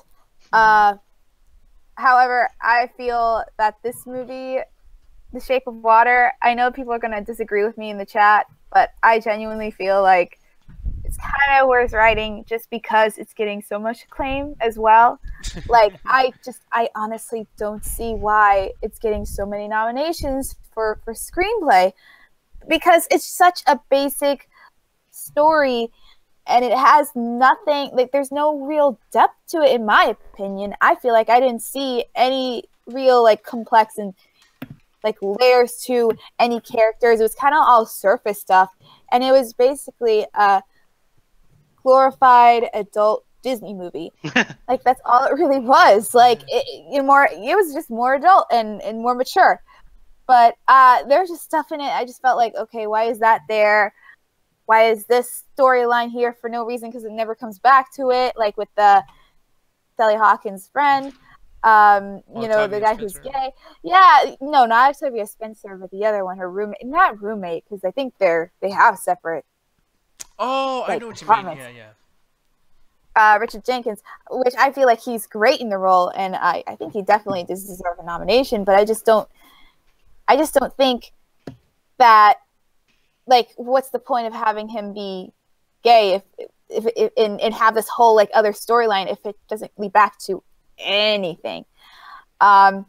So that was, there's things I was like, okay, and I felt like they could have used that time to actually explain more about where this fish monster came from, to build the relationship more between them, because I did not believe that this woman like I get it because like, oh, she's she's mute, she can't speak, so it's like since he can't speak, they're kind of connected in that way. Like, oh yay, but like I need more than that. Like I need to see like the fish monster being a little bit more human, because I felt like he was more of a creature than he was actually like having a lot of human type of interactions. Like I felt like he barely could understand the concept of what things are, and he did grasp stuff very quickly. But he grasped that coochie pretty quick. Yeah. Did he though? But still, I just felt like, okay, he's kind of still at like a beginner level for just learning our language. So how is it she's gonna just go right into like, oh, let's have sex, let's have a relationship? I'm like, that's kind of taking advantage. Like, this poor creature could have been molested, like what Conja thinks in Call Me by Your Name. So, it's a Me Too. He's gonna have a Me Too hashtag. Yeah, it's kind of like a Me Too hashtag for this. He doesn't know any better. You don't know how he's obviously smart, but I don't know how intelligent he is. But either way, I just felt that they just wasted a lot of time when they could have been developing that main storyline a lot better. So I just think it was just a mixed bag of stuff. Like I appreciate it. I thought the concept was really interesting, but I just felt like for development and any sort of like depth to it, I just feel like it was kind of one of the worst. Because I mean, at least in Star Wars, there were some things to enjoy. There were a lot of awful things in it, but I get a little bit more, I won't say angry, but just more like I have a question mark more on my face when I'm just like, why is The Shape of Water like nominated for best writing? I don't understand. So yeah. So I mean, yeah. Lord. So here's the thing, though. The reason why I let everybody talk on this one, because this will be a very, very quick show on this part, or as far as I'm going to show the award. But all of these what the fuck happened? It's gone. What happened here? Oh no! Ooh, there we go. No, Mother won. Oh. No, Mother actually won. They all won. We're all even. We have it's tie time, and they all had to win, and that's why I let you all go in depth with your. Hey, you don't have to leave now.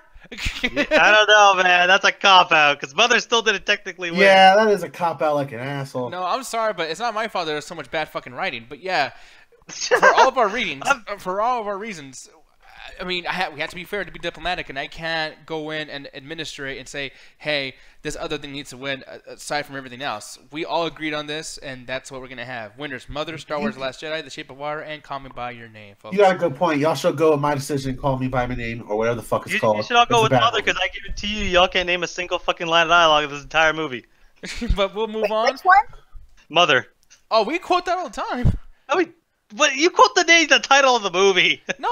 It's down from that sink. It's not level yet. Yeah, exactly. That's what I remember. She complained about that sink through the whole entire movie. Or get out of my house. Get out of my house. I'm trying to bring life into this house.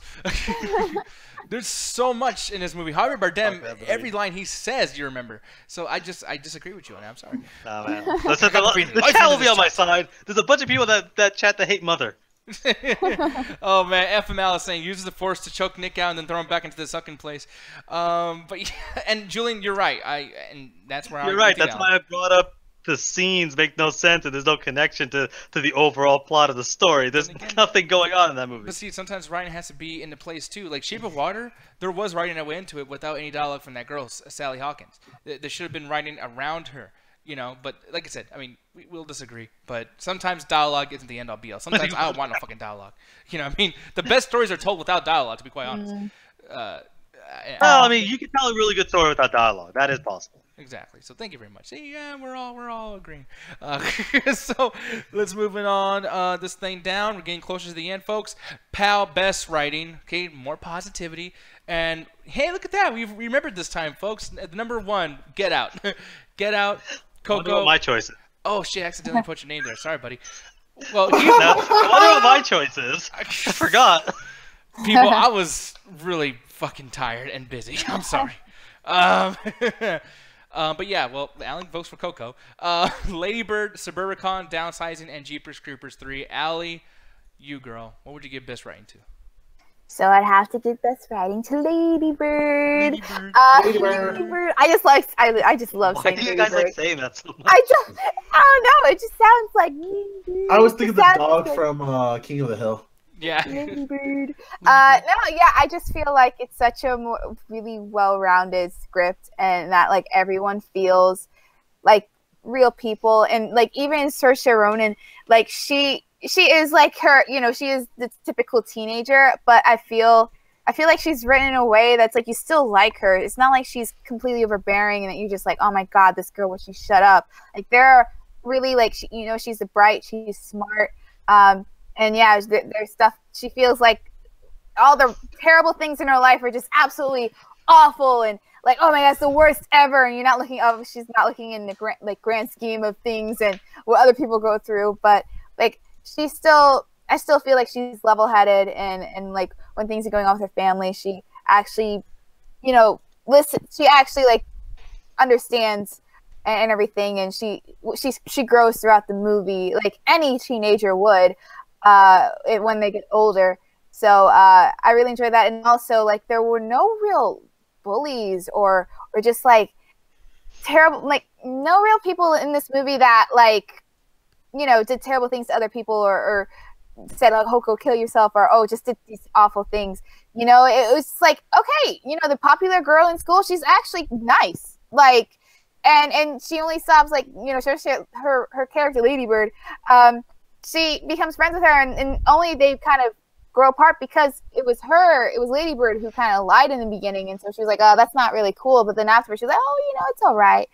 So I think the only real dig in this movie was Timothy Chalamet's character, but like it's like that one person, either from school or just in life, that is just that dude that he kind of takes advantage of people, or he's just like, oh, just acts a certain way, like he's just been around, like, so everyone again felt realistic, and there were some, again, like really funny parts, like not necessarily a comedy, it can be looked at as that way, but I felt like the dramatic stuff was actually like you really cared, and you really much, especially what was going on with Lady Bird's dad and the mom as well. You could tell that they were really, they wanted her, they're really, working their butt off to make sure that their kids have a good life, and it's just for them to actually realize it takes some time.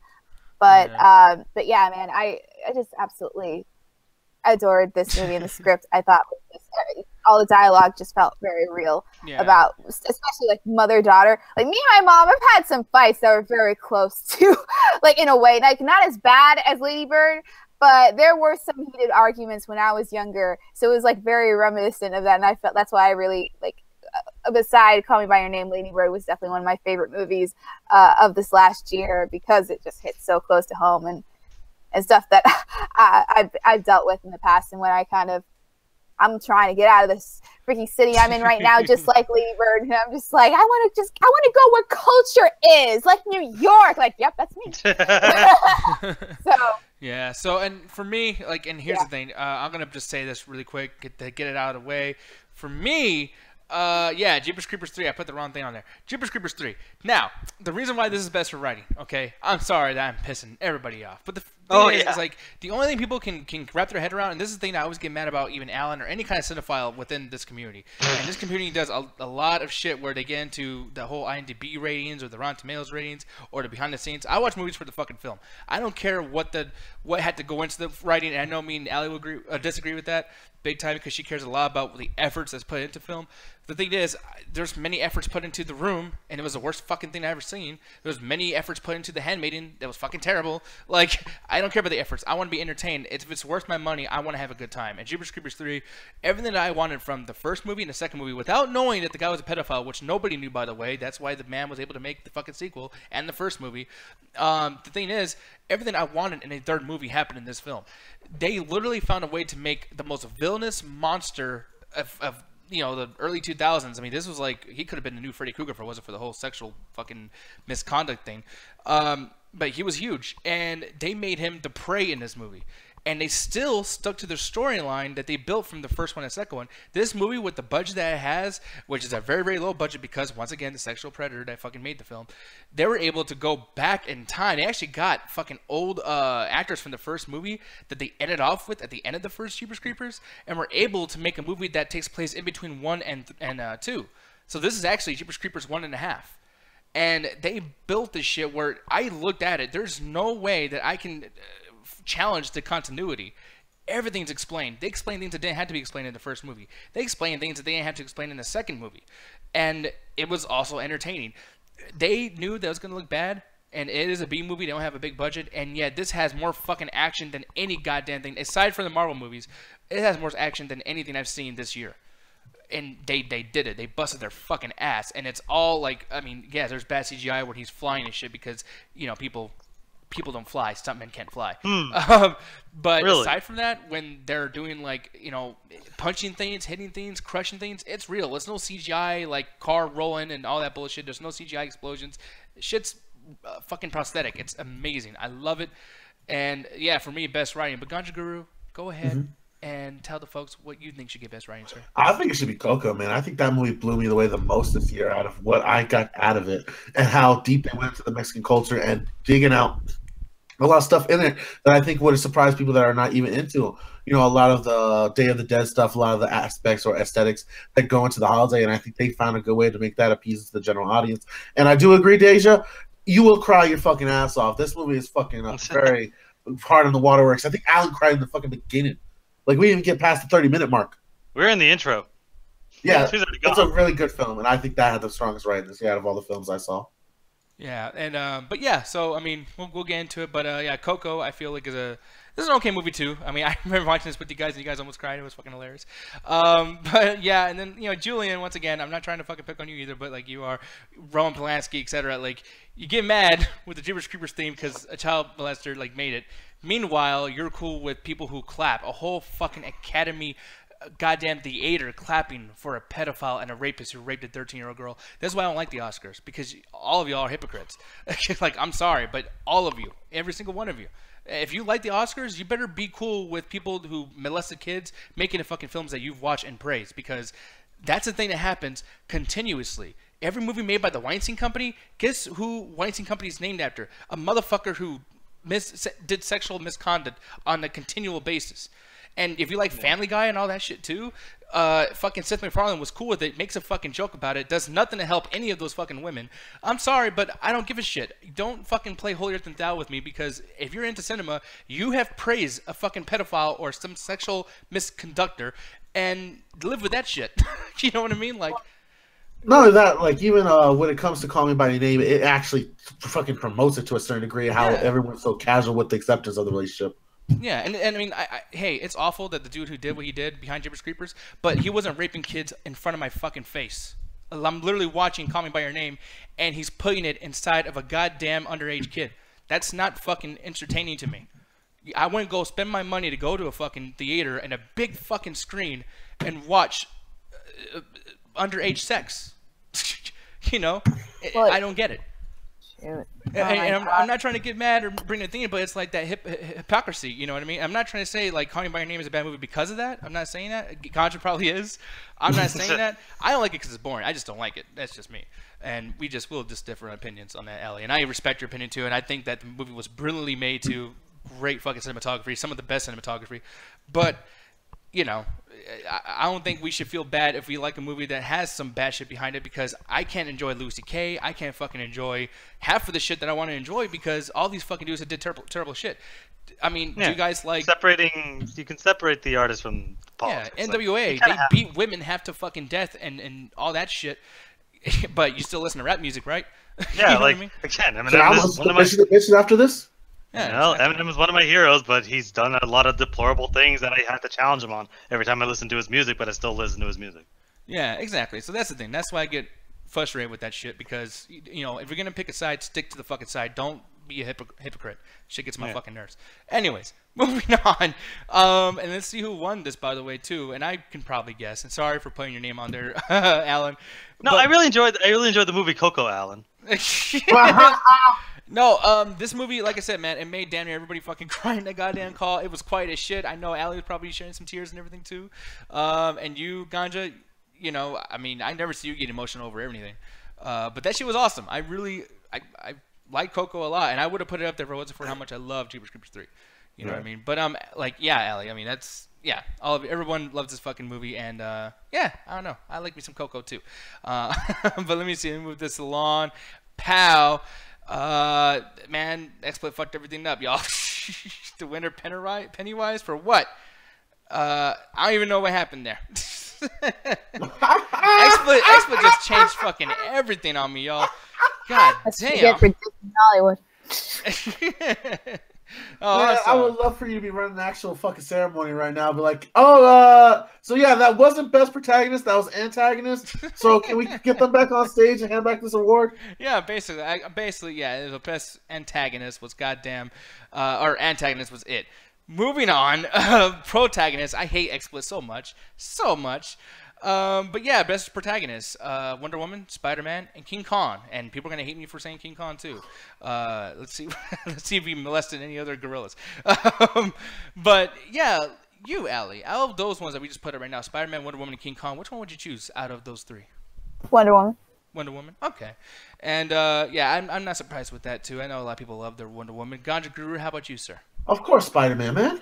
Spider-Man, and I would choose King Kong. I'm actually really curious what this ended up being. Let's see if it shows the right fucking still.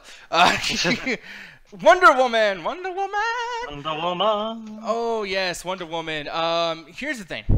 Even though I don't like the movie, she literally is the best female we've gotten in a movie in a very, very long time. I actually liked her a lot more than Atomic Blonde. You know, I don't know if you've seen Atomic Blonde yet, Allie. Oh, No.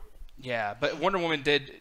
I mean, I feel like she really, because I didn't like Wonder Woman from back in the day either, but she really redeemed herself hardcore in this movie too. And honestly, out of the DC movies, I'm more curious to see Wonder Woman 2 more so than anything else. And I don't know if you feel that way too, Alan. Oh yeah. Yeah. No. Oh yeah. Sorry. Yeah. But you, Alan, like, what do you feel about Wonder Woman? Yes, I didn't know which one of us you said. So. Oh yeah. Yeah. But go ahead, Alan. But yeah, just to kind of continue on. Yeah, I did see Atomic Blonde, and as much as I enjoy the hell out of that movie, clearly Wonder Woman is much better because it's one of those things where the press of this about how strong and female centric this movie is, but when you watch the movie, it's not so much it goes against female centric. It's just she's able to stand up with a squad of men and be an equal, but not point out that she's a female. And I think that's really what really is the strength of this movie, is she's able to stand on her own, and they don't have to call out the fact that she's a woman. She's basically running into battle like a warrior, and that's what everyone around her respects her for. And I think that's really one of the things, that they just respect her as a warrior, and she continues doing that, of being able to help people, and she never lets up on her ideals, even if it means she has to sacrifice a part of who she is or the people around her. Yeah, no, and I completely agree with that. And I mean, once again, too, one big thing I wanted to bring up with her versus like Black Panther or whatever, Chadwick Boseman, is Gal Gadot. Yeah. And I know there's a lot of CGI in it, and she didn't do all of her stunts, etc. But the thing is like the way she did do some of her stuff, and it actually is showing her face and showing her that yes, like she is putting some fucking work into this. She is fucking great. Like Gal Gadot, I didn't even know her name before Wonder Woman. I didn't know she was in Fast and Furious and shit like that. I don't know anything about this girl, and I love her now, especially even behind the scenes with her whole thing about was it Brian Cena or somebody that she was calling somebody out? I think it was it Brett Ratner? Brett Ratner, yeah. Yeah. And you know he's calling him out, etc., and all that cool shit. Like I really, really love that Gal Gadot was actually pushing forward with that and not saying like, oh, I got this DC paycheck, so I need to be on my best behavior. Like no, she has some balls too, and she's really fucking pushing in the right direction, both on screen and off screen. I thought that's super duper cool. So yeah, much love to Gal Gadot, much love to Wonder Woman. But let's see what happens after this, son. Best overall character. Connie, I'm not gonna say his last name because holy shit. But Connie from Good Time. Mildred from 3 Billboards Outside Ebbing, Missouri. Tanya from I, Tanya. And Bobby, Willem Dafoe's character in The Florida Project. Allie girl, I'm gonna have you go ahead and take this one. So I chose Mildred from 3 Billboards. It's because I felt like she was the most compelling. And definitely I felt like, of course, Bobby from Florida Project. Florida Project. Sorry, I had a brain fart. Yeah, he's definitely like really likable too. But just Mildred just had so much more. Like you just sympathized a lot more for her, and you really were following her and were rooting for her, even though her methods. I felt like some people are like, oh my god, well she kind of took it too far. I'm like, no, girl, you go ahead. You freaking go further. You bomb that police station like you do it. Like, you know, I was like, all right, power to you. So, and she was so proactive too. Like she was so fucking badass. Like the entire movie through, and just nonstop. She was like a damn Terminator without the whole like gimmick of being a Terminator. Like she was. I don't know. I love that girl very, very much. Yeah. But yeah, and that's probably why everyone's like just loving her so much too, and she's getting like all this opportunity, or like the people who made the movies getting all these opportunities to get all these awards and everything too. So that's really badass. You, Ganja Guru, out of those I just put up and everything too, man. What would you actually consider to be the best overall character? Overall character, I have to go with Mildred from Billboards, man. Like, she blew me away with her acting skill. Just that actress alone, how she was able to portray this mother that was in mourning, but at the same time was just angry because nothing was doing. She felt like no one was doing anything to help her, or at least try to go catch the characters that went and hurt her family or hurt her daughter. You know, and I like that they touched on the aspect that her family is also affected by it, with the brother having to deal with the fact that the mom is going a little crazy with this aspect of trying to find the murderers or get the police to do something. And I think it touches on, I think she does a great way on such an aspect of try to interact with another character that, you know, is alive still, like with a son, and she does a good balance with that, as well as constantly being the character that's always on the police ass, and as well as the character that you feel sympathetic because she is mourning for her daughter that was brutally killed, I might add. Yeah, exactly. And no, man, I agree with both you and Allie with that. And me, I'm gonna go ahead and just give mine really quick too. Bobby, Willem Dafoe. It was a toss-up between him and Connie from Good Time. Connie, man, he's a piece of shit, and it's funny because he's a con artist, so that's like the perfect name for him. But man, like I will say, his character redeems himself from minute 1 to the last minute of the movie. It's just a constant redeeming, because not all villains in life, and me and you have had this argument many, many times, Ganja, but not all villains in life are villains because they're bad guys that grew up to be fucking evil scumbag pieces of shit. Like, there's always a purpose to it. This dude tried to rob a bank, and then he, you know, his money gets lost or whatever. I can't really get into a big thing, but he basically puts his money somewhere, and his little brother goes to jail. And that's kind of a spoiler, but it happens in the first 5 minutes and in the trailer, so that's all I can say about that. But the whole movie, he tries to undo the damage he's done for fucking a whole hour and a half. And I'm not going to tell you whether or not it works, but the thing is his efforts and how much shit he goes through.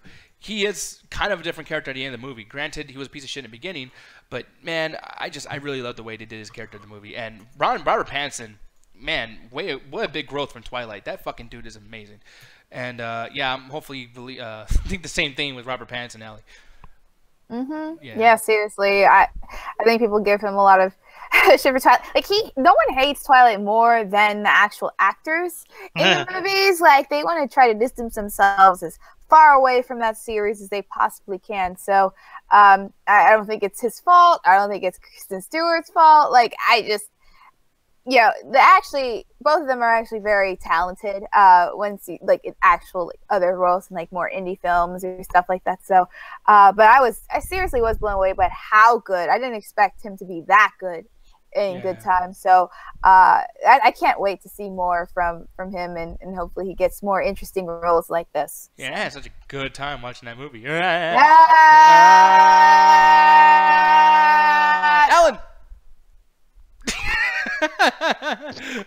You, sir. Out of those unfortunately, I'm going to pull a Ganja, and I didn't see any of the movies on this list, so my vote is null and void. Okay, well then here you go, sir. Pow, the winner is Mildred. And look at her right there, just like, yeah, you better fucking pick me, motherfucker. I'll beat the shit out of your ass. Moving on. Moving on with the quickness. Shittiest ending. We've had so many fights today. I honestly don't even want to fucking fight about this. But yeah, the Florida Project for me. Like, how the fuck is this not, like, like, I don't know how you're all going to say something different. The Florida Project is such a great fucking movie. That movie is so beautiful, amazing, artistic, fucking tension-filled, everything. And then at the end of the movie, this ridiculous, and I still don't want to spoil it. I mean, I shouldn't spoil it, right, Allie? I'm sorry. Oh, no, I shouldn't spoil Florida Project, right? Yeah, don't. Yeah. So, yeah. I mean, but it is what it is. But, Allie, why don't you go ahead and tell us what your shittiest ending is? Haha. Okay, so I honestly forgot what I wrote. Yeah, I can't. Okay. Okay. This list was kind of like, I can't really choose. Like, out of the, out of the three, of course, I love Call Me by Your Name, so I'm not going to choose that. I felt like Wonder Woman, yeah, you could have ended a little better, but I didn't feel like it was bad. But Justice League, I kind of have to say Justice League because, like, even though the overall ending wasn't bad, I felt like the way that the ending fight concluded, I was just like, y'all really gonna like grow some flowers around everywhere? Like, it's something right out of like a children's cartoon. It was just so it did feel like an episode of like a bad episode of Justice League, the animated series. Like there were very far in between because both of them were great, but still, like it just felt weird. Like this is the movie we're getting. This is the Justice League movie we're getting. So yeah, it definitely kind of ended on a whimper. But hopefully, next time around it'll be better. But yeah, I'd say out of the whole category here, Justice League was kind of the worst for me. And you, Alan, I'm pretty sure you agree with that, sir. Yeah, I do agree with it because it's like when I look at Wonder Woman as a whole, I'm like, this is a really, really good movie. Even the ending, like people are like, oh man, the CG bad, all this bad. I'm like, I really don't notice bad CG unless it's to the levels of something fucking crazy like Mortal Kombat. I really don't notice bad CG. So to me, it's like it was just kind of lame. And I really think that if you cut the final villain out of Wonder Woman, it actually would have been a better movie. But it's not the worst because it's like I could think of little ways you could fix it. Justice League can't be fixed because I was thinking about this list. I'm like, which is shittier, Justice League or Wonder Woman? But then I had to go back and like, what was the ending of Justice League? I'm like, it was like the ending of 6 movies. Because you have the ending where they defeat Steppenwolf, but then you have the ending for some reason Batman's like, I'm going to pay the judge off to make sure your dad that's been convicted of fucking murder gets off scot-free. And then Aquaman does his thing, and then Wonder Woman goes and does whatever the fuck she does. It doesn't end. They beat the final guy, and then they just go fuck off for the end of the fucking movie. It's this gigantic waste of time of like, we don't know how to properly end this to lead up to a sequel, so fuck it. Have them all go to the spa or some shit like that. Yeah. So, I mean, I don't know. These movies, holy shit. But moving on, we'll see what the winner is of this. And pal, the winner is Justice League for reasons that we just explained. And the reason why I didn't agree with this really is because of the fact that like this movie is so shitty anyways that even if it was an okay ending, it's like, wow, you wasted a good ending on such a shit fucking film. Like, you know what I mean? It's like, this deserved to have a shit ending. And I think it was just more upsetting for me that I love Florida Project so much. And it just had that particular ending. So, yeah, definitely, fucking Justice League won this one. Yep. I am surprised, but it is what it is, people. It is what it is. We're going to move on. Bow. The best ending. You only got 2 options for this. Get Out and Con Skull Island. Now, girly girl, Allie. Fans again. Yeah, let's piss off the fans for fucking and liking what we like. But Allie, you, which one did you choose out of these 2? Well, Kong Skull Island, I'm just not like as big into it as you guys are. Get Out, genuinely, I felt like had a really great ending. Just as like a personal thing that it's like, oh, I want him to make it. Well, can we spoil it? Yes. Yeah, let's spoil it. Okay, spoiler for Get Out. Basically, like, yeah, he makes it out alive. At least I know that that's the final cut. I know that there's another cut where he does actually go to jail. But this one, it's like, oh, man, it's just so satisfying when it's like, oh, you see that police car pull up and you're like, oh, crap. Oh, man, what's going to happen? And it turns out it's, his buddy. So, having that feeling like, oh, man, the black dude made it out. It's great. But no. It's satisfying seeing, like, because you were rooting for him the whole time, and you were just like, oh man, I don't know how he's gonna make it out of this situation. So it was just really satisfying. So yeah, and for me and anyone who wants to jump on this one, I know me and you, Alan, are pretty much gonna agree heavily on this. But yeah, like Con Skull Island, I think that fight at the end was better than any other big monster movie fight for me, at least. I mean, I don't know if that can be said by you. Yeah. I think the thing is, like, the cool monster fight, that was fine. But honestly, even if, like, because Godzilla doesn't have a lot of monster fighting, I love the fuck out of the movie. But one of the things that, as far as what I think of ending is, I think of after the climax is done, how are you ending the movie? Because the thing about Justice League is the final fight with Steppenwolf was fine.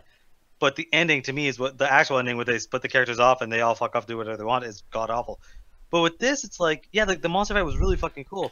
But I love that the ending is they had, the characters go into a room and be like, yo, he ain't the only one out there. And then they have the fucking slideshow of all the other monsters. I'm like, oh shit, that's super cool. But then they have another ending where it's like one of the guys who's kind of they give an emotional ending too, where the guy actually finally gets to go home and see his family after like 25 years, and that fucking got me too. I'm like, holy shit! You get an emotional ending, you get a cool ending that sets up a sequel, and you get a cool thing with other characters. Like everything really melds perfectly to the ending, because Godzilla like ends just kind of like, well, I guess the heroes kind of won maybe, but this actually like this sets up everything. This to me is a much better ending than any other monster movie I've seen in a while. Yeah, so, and I completely agree with that sentiment at all. Or, at all? That doesn't make sense to what I was saying. No, I definitely agree with that. Now, Ganja Guru, did you even like any of these two endings, sir? Not really. Not to give it the best of the year kind of award for the Toasties Award. I do think Get Out has the strongest one out of both these choices because it does, you know, dwell on the like, oh, what if, the possibilities, the fact that the guy makes a better choice. Me, I felt like that should have gone a little better, and I kind of wish they went with the other cut, or it was more dark, and the cops did show up instead of his TSA friend. But besides that well-known argument, I think it does have the strongest ending. Exactly, yeah. So moving on, let's see what the answer was, and obviously it was Keen Skull Island, or Khan Skull Island, not Keen. And we'll move on because we already said what we had to say with that. But moving on with this, what happened? Oh man, this is great, man. What, people for a monster movie? No, we're still picking Kong for everything. Yeah, no, God Lord. Really quick too. So the next thing, people, I'm just gonna warn you, spoilers heavy after this, possibly for the rest of the entire thing. And Chris Brown saying Toasty Awards. What's the Toasties you speak of? These are the chatties. Oh my goodness. Thank you, Chris Brown. I was thinking the same thing, sir. But no, we'll go into the big thing over here. Spoiler. Most gross out scene. Call Me by Your Name, the Peach scene. Gerald's Game, that wrist scene. The Shape of Water, Michael Shannon getting its dick wet. And Raw, the girl eats her friend's finger. All these are so fucking gross. I'm gonna go with the peach myself because I think jizz inside of a fruit or any kind of vegetable, any kind of processed food, you should not have ingested into you and not have an older man try it. Oh no, it doesn't end like that, Thor. You should not have an older gentleman trying to make you ingest these kind of. Oh fuck! Oh god. Yeah. Can I change my vote? It's disgusting because he almost eats it. He actually grabs it, right? And then, like, I actually turn my head away because I'm like... Never does. Dang. Almost does. Yeah, that's like worse than some pornos I've seen. I've seen some weird shit. But aside from that, Allie girl, what would be your most gross out scene? Hands down, I gotta say Gerald's Game. Like it was very effective. Like it's a very good scene. It's not like gross out like, oh my god, but it was that type of scene where it's just like, oh man, this is so realistic that I just can't watch. Like I have to look away. And I remember all of us were in the car and we were all like, oh my god, no. I was just man. Like, I can't. Yeah, I've never seen that scene all the way through and I never will. It's just too much. Like I'm thinking about it now, I'm like my wrist is throbbing, like I have sympathy pains over here. But it was very well done, and like it got the point across, and just like, yeah, the actual prosthetics and everything was like so well done, but also the acting as well by what's her face? What's her name? Carla Gugino? Is it Carla Gugino? Or is it? Am I thinking? God dang it! I hope I'm saying that right. Yeah, I'll have to look that up real quick just to make sure. But no, her acting was like so intense, amazing. Man. Carla Gugino was right. It was so intense and so believable. I would have liked to have seen her get nominated for something this year, just because I felt like it was a very underrated performance. But yeah. Just a flesh wound. She'll be fine. Oh, fuck. That's quite the fucking flesh wound. That was ridiculous. Stop it. I hate just thinking about it. It's still grossing me out. I'm not even watching it. So, like, just for that alone, it's got to be the worst. I mean, the best gross out scene. Now, you, Alan, what was the most gross out scene for you, sir? Yeah. I'm kind of with her, though. Your description of the peach scene, oh, Lord, I never want to eat a peach again. Especially what about mashed potatoes? No, Ganja Guru, how about you, sir? I already said it was the peach scene, sir. Oh, yeah, my bad. I'm sorry. It's been a long one. But let's go ahead and move on. And, Allie, you might want to turn your eyes, sweetie. Like, don't look, okay? And it's just the gif of the scene over and over again. No, it's... Nope. Yep. Oh, good. I'm glad I could barely see it. Nope. Winner is Gerald's Game. Winner, chicken dinner. Nope. Good. Just get it off the screen. Okay, well, don't look. I'm just gonna close my eyes. Just let me know. Yeah, I'll let you know. She's gonna be blind, y'all. Turn around. And let's see. I don't even want to see it again. Well, I've changed it. It's all good. So now, most surprising. Okay. We got. Wow, I just left your shit in there, didn't I, Alan? That's what she said.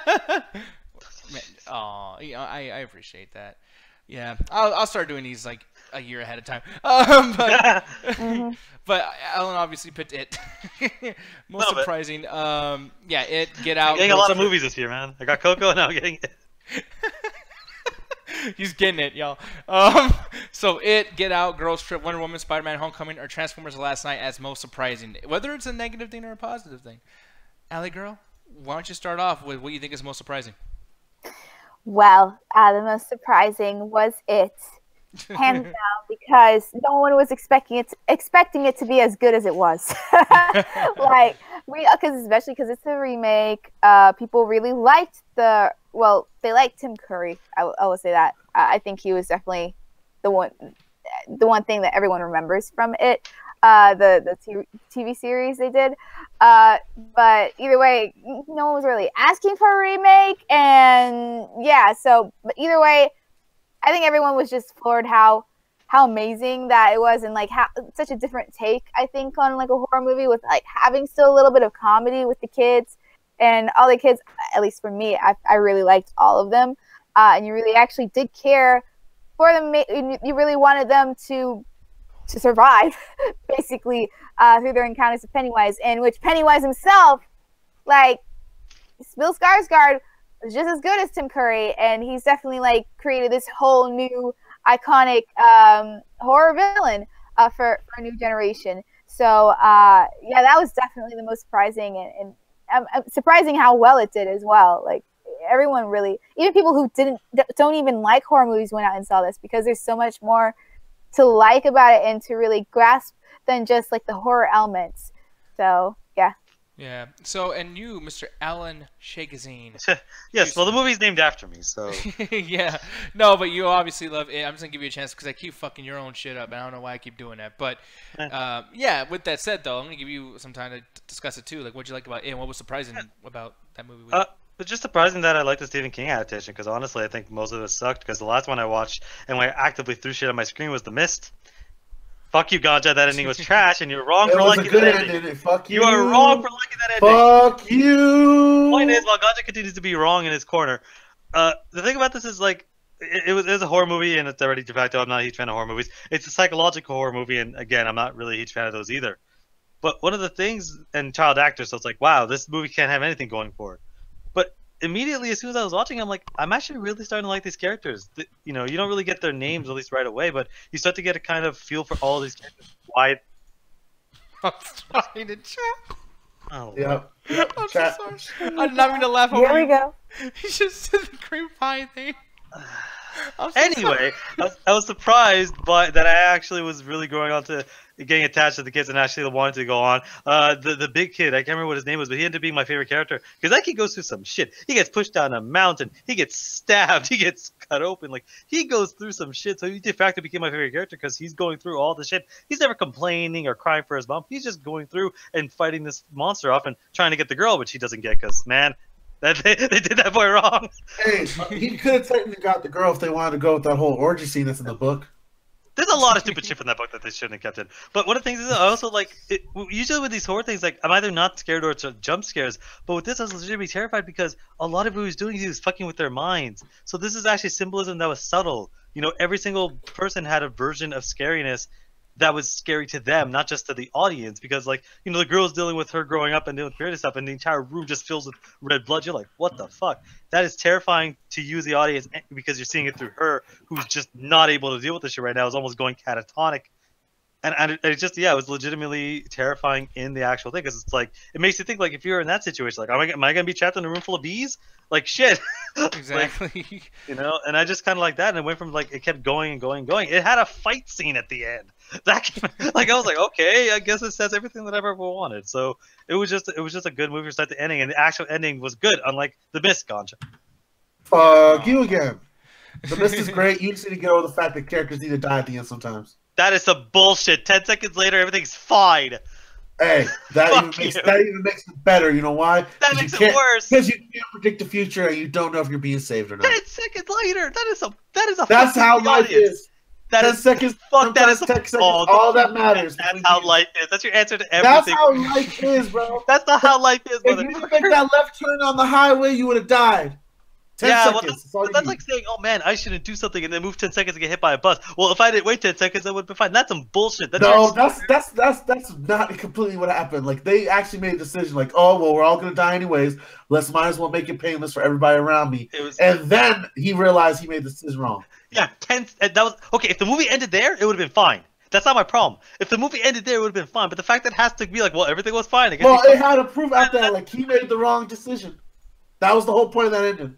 I think it was a fuck you. That was a telltale game where you're like, yeah, I'm gonna make this right. A choice is the correct one. You know what 99% of the people do? They would go back and restart that bullshit. Yeah, well, that's what makes the movie better because you can't. That movie is. That's what makes the movie better, Alice. You can't do that. No, the movie's still great, but that fucking ending is trash. That ending, it makes it better. Trash. But yeah, we're moving on though. Moving on. Let's see what this movie actually is. Oh, I didn't even get to ask God's opinion, but I'll ask after we even bring this up. Pow, winner, it. Now, did you feel the same way with this, man? Kind of to a certain degree. Like, I thought it was going to be another basic horror film, and it really blew me away how much not money, but how much effort and how much they went into like trying to bring back the book and make it better than what we remember from the old TV miniseries, which a lot of people thought it was going to either try to copy that or do its own like horrible remake where we saw it a couple times, especially with the Nightmare on Elm Street movie that came out recently where the dude looked like a burnt lion. And I was worried that it was going to take that same aspect, but no, this is actually how you're supposed to do horror movies over again. If you want to remake films, this is how you do it. Actually care about it, have the studios care about the property you're making, and this is how you go about it. Honestly, I can't wait to watch it for Halloween, honestly. Yeah, no, I want to watch this again too. This movie was fucking great, and I was very surprised by it too. So yeah, but we'll move on from this. Pal, biggest waste of potential. Reigns, Justice League, The Shape of Water, Thor Ragnarok. Wow, did you put your shit in late or something? Like, I feel like I copy pasted it. Like, I put it in before Allie did. Yeah, it's just weird that it's all Alan. Like, now I feel like I did do something wrong. Again, I have a lot of movies this year, man. God damn it! Like, they're all just you. Yeah, but anyways, Transformers: The Last Night, Thor Ragnarok, Alan, Potter, Justice League, Reigns. Now, this is fucking ridiculous, man. A little bit. Hey, at least this isn't like the 2017 where Gaja's best and worst lists were the same. Now, for me, hey man, at least you know I really enjoy or hate something. Mine's going to be right away, Reigns. I'm going to just bring that up with the quickness. The thing that I really hate about this fucking movie, and I know that lots of my, picks or whatever are horror movie based because I'm a horror movie guy. Hey, what you fucking expect? Puzzle pieces, right? You put them together and they fucking, go together. But the thing is when it comes to Reigns, the trailer promised us a movie that we did not get. I mean, it felt like the entire 2-minute trailer was shit that's happening inside a plane and about this virus thing going viral because everyone has the internet. Everyone's going to see this fucking video that makes you die in 7 days. And for some reason, within 10 minutes, that storyline's gone. And it's just a horrible, horrible version of the first movie. It is. I mean, you think the premise is stupid? Alan's laughing at the premise already? Oh, it's even dumber. You know what happens? Someone went into the source code on Final Cut, an old school version of Final Cut, and implemented a fucking layered file like from Adobe Premiere and put a layer underneath the original video, and that's the new video. That's a virus that makes you die in 7 days. So when you watch the video, it's actually not what you're watching that's making you die. It's the video that's in the editing file. Yeah. What? Yeah. And I thought Jumanji becoming a fucking Atari game was a fucking stupid concept. It's so fucking terrible, ladies and gentlemen. They even, I mean, I want to get into a big old thing because this show's already fucking long. Yeah. Well, actually, it's not really that long. It's just some people say it's long because they don't like their words being, their opinions being recited back to them. But the thing is, though, like this movie, I feel like could have been a lot better. I actually used to write scripts when I was a kid, and I used to love fucking movies before Cinephiles fucking ruined it for me. And when I did this, I wrote one for Reigns, and literally that trailer that we saw that we were talking about early last year in January. That was literally a script that I wrote, and I was like, oh my god, they're finally doing it. This is my idea. I wish I would have did something with this. Oh my god. And they fucked it up. And that was barely in the fucking movie. And for me, I feel like that's fucking terrible. I don't know why y'all fucking did that. absolutely awful. But that's my opinion. Allie, girl, why don't you take it away? What was your biggest waste of potential of the year? Justice League. Justice League, yeah. And I mean, I think it's pretty obvious why. Yeah, just because. Yeah, I mean, it was a mess. First off, with the whole directors or whatever, but like, obviously, like, there's so many stories that you could tell. Like, if you want to take from the comics or whatever, like, there's so much inspiration, years and years and decades. So for them to just go with what they did, why? I mean, I guess it came out, like, it wasn't terrible, but it was definitely very underwhelming for, like, a superhero team up that people have been waiting years to see. And it's obvious that because of the Avengers, Warner Brothers is like, oh, we got to come out with Justice League. But I felt like they could have made it work where, you know, everyone meets up in one movie. But just the way they did it just felt a little sloppy. So, yeah. Alan, sir, what about you? What would you think is the biggest waste of potential of the year? Well, besides the obvious, the one I mentioned, it's like when I look at a lot of the choices here, I think of like how much like wasted potential to me implies that there's potential in the first place. There's no potential in Transformers last night. If you expected anything short of colossal pile of trash, you're fooling yourself. And honestly, I felt the same way about Justice League. Like, I want it to be good. Hell, as a kid, you know, you say you write a script. I think that, like, I had an idea in my head of the perfect idea for a fucking Justice League movie, but they didn't even come close to it because it's just like it felt like a mess. But that's what the DCU has been, so it's like there's no real potential there to waste. To me, like, but the Marvel movies have been nailing it out of the park. So it's like there is potential there for Thor to be good. And as much as I like Thor Ragnarok, there are so many problems with that movie because of the comedy that I felt that they scaled it back a little bit. There's a conversation that really, really bothered me to my core. It's it's after the when the Bruce Banner comes back from being the Hulk and he's Bruce Banner, and he's like, "Yo, man, if I go and become the Hulk again, I could lose me, and you don't seem to care." And Thor just starts laughing like, you'll be fine, man. Don't worry about it. That to me just hurt me to my core because it's like you could have had a somber moment there. You could have had a scene where they're actually talking. It's like, no, dude, there's two things to you. You're both Hulk and Banner. There's no separations. You'll be okay. Be a friend. Like, actually be a teammate. But I felt that they're too busy doing jokes to actually have a pure teammate. I feel like that really brings the movie down a lot. So when I think wasted potential, because I think if Thor Ragnarok could have been one of the best Marvel movies, but they're too busy trying to do the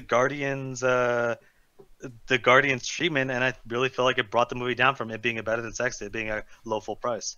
Yeah, no, and I completely agree with you on that. So let's go ahead and move on. Boom, and the winners is a tie: Justice League, Reigns, and Thor Ragnarok. So I think they all fucking deserve that. Yeah, but here's the thing, folks: we're finally at the end stretch. But pal, this is something, and we're gonna end off on this. Actually, we're gonna be going to bed because I'm fucking tired. But while we're doing this, we had this discussion earlier today, and honestly, like, I actually forgot what the fucking winner is. So here's the thing: is like, this better be Call Me by Your fucking name. Like, it is Call Me by Your Name. That's between you and Allie. I think we've just literally like stopped the show for 30 minutes just to argue more about Call Me by Your Name. That's true. So I definitely think I feel like we're still very I don't know, we still have very strong opinions and we haven't really gotten over them yet. So they're still fresh. So yeah, definitely. I think we should arm the teachers, goddammit. And 3, 2, 1. The last award goes to Call Me by Your motherfucking name. Yes, Call Me by Your Name. And y'all, proof today. Like, yeah, really. Like, we didn't need to discuss that one. You put Daredevil being blind up there, I would have voted for that one. Family HMX after today, Call Me by Your Name easily wins this fucking one. Yeah, and it wasn't of all time, Ross. It would definitely be like The Walking Dead and fucking Daredevil. It's Daredevil. I think we spent more time on air bitching about Daredevil being blind than any other conversation. Maybe Transformers. Yeah, but the thing is, and I'll put it down like this really quick. I'll put it on regular Flex and Chill, and just to let you guys know that we are about to be leaving. But on top of that too, just to discuss Calling by Your Name once again, is like, I'm gonna no, because I do want to throw some love at like Allie for this, because here's the thing. I'm going ham on you in the chat. Talking about niggas being Corey Coleman with these goddamn ties. Hey man, you gotta be. High time. Hey, I told them to like, can someone please budge and pick for the shits? We don't have ties, but no one wanted to budge. We had to. Hey, I did budge, but it's like I love how you say we gotta talk about Call Me by Your Name, because we haven't given it enough light today. No, true, but I mean, since it is the last thing, because I didn't think we were gonna talk about Call Me by Your Name so fucking much today. That's why I was like, everyone shut the fuck up. It's like you keep going on. But I will say, just to reiterate, like, Allie, don't think that we ever come at you when it comes to Call Me by Your Name. Okay, I just hate that fucking movie because of the Hollywood aspect of it. But you're right about the shots, and we had a big discussion about what's important in film, or like sections of what's important in film, and cinematography is a big one that I think most people don't really think about and decide like, okay, that's a crucial point in your rating system. If you're a real critic, you need to decide like, yeah, cinematography is a big thing, and this movie does that very, very well. So I'll give you that. But I mean, do you feel as strongly about it versus us, like how Ganja does with you, or not really? With the cinematography? Or just with the movie's rating in general, and just like how people react to it. And like, do you feel as strongly about this movie as Ganja does, or are you like, fuck it, I like it? I understand where you guys, like, I understand the argument that's being said. Definitely. Like, I just feel that, yeah, it's technically, obviously, not ideal. It's not really okay in a way. But I looked past that because I saw other things that I really, that really spoke to me personally, and that I really appreciated and liked, that I could overlook the obvious surface stuff that people would be talking about. Not to say that it's not important to talk about it, but yeah, it's just like we all react to films differently.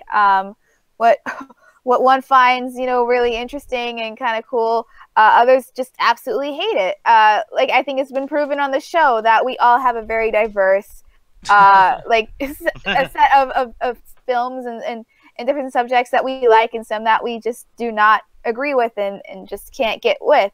And that's okay. It's okay to have differing opinions and stuff. And it's good to hear both sides of the argument. It's good having people on both sides, because if you just have it one-sided, then it's just not as fun to obviously talk about and have a show about. So yeah, I think having these discussions, no one's wrong. Like, no one's wrong. Everything is shut up. No, but I think everyone has had a valid opinion about this and have brought up their case of like how they feel because of this or whatever. So as long as you have a good point to back up your claim or whatever, then everything's valid. Exactly. And Ganja, like, you do understand where Allie's coming from to a slight extent, right? To a certain extent. It's just, I think a lot of people are just ignoring the service stuff because of the cinematic, but she did touch on that. Yeah. Mm-hmm. So it is what it is, folks. Now, we would do Flex and Chill, but like I said, it's late, and this is almost a 3-hour show, buddy. Yeah, which we just did a 3-hour and 20-minute show like last week, and no one was complaining. Yeah, let's not do that again. I think the world, the universe, all just started bleeding profusely on PMS Day. Like, I mean, I don't know, but aside from that, though, I will say that I do not apologize for what I was saying tonight. And I will also say that, yeah, if you guys ever want to get onto the show and talk about it in a civil way, because like I said, we don't want to be arguing with each other and yelling at each other, whatever, make sure to let us know in either the comment section at the show, maybe in the Rabbit, if we're there, if everyone's okay to listen to it, because that's one thing too. We had a thing last week where there was some of an argument, no one wanted to fucking hear it. People want to go watch movies and things like that. So, make sure to kind of pick the right time to have those arguments and things like that too. Always hit me up in my inbox. We can talk about it and we'll argue, and then I'll probably ignore you after a certain point. But yeah, we're willing to discuss things with y'all. So just so you guys know, it's our opinion. It's not right, And tomorrow night, Double Toast is actually doing a live Academy Awards thing, so definitely check them out. But Ganja Guru, with that said, sir, it's time to get the fuck out of here, man. Yeah, it is. So guys, make sure to check out the Facebook Untitled Video Game Show every Friday at 7:30 CST time. We're gonna try to get that going on Sunday of this week because we missed the Friday mark last week. So guys, make sure to check that out. Also, we're gonna do the after hours. We're gonna do a movie Scarface. We were gonna do a whole night because we went on too long. High Score went on too long. It just two things went too goddamn long tonight that we're just gonna do the Scarface movie, and then after that we're gonna just jam out to bed. Absolutely, y'all. So we'll see what happens. I mean, hey, we might just all go to bed right now, but we don't want to piss people off. But with that said, y'all, it's time to get that shit going. So Ganja Guru on that 3, on that 2, and on that 1, sir. Attack! Attack the Academy Awards tomorrow night. Fuck the Oscars.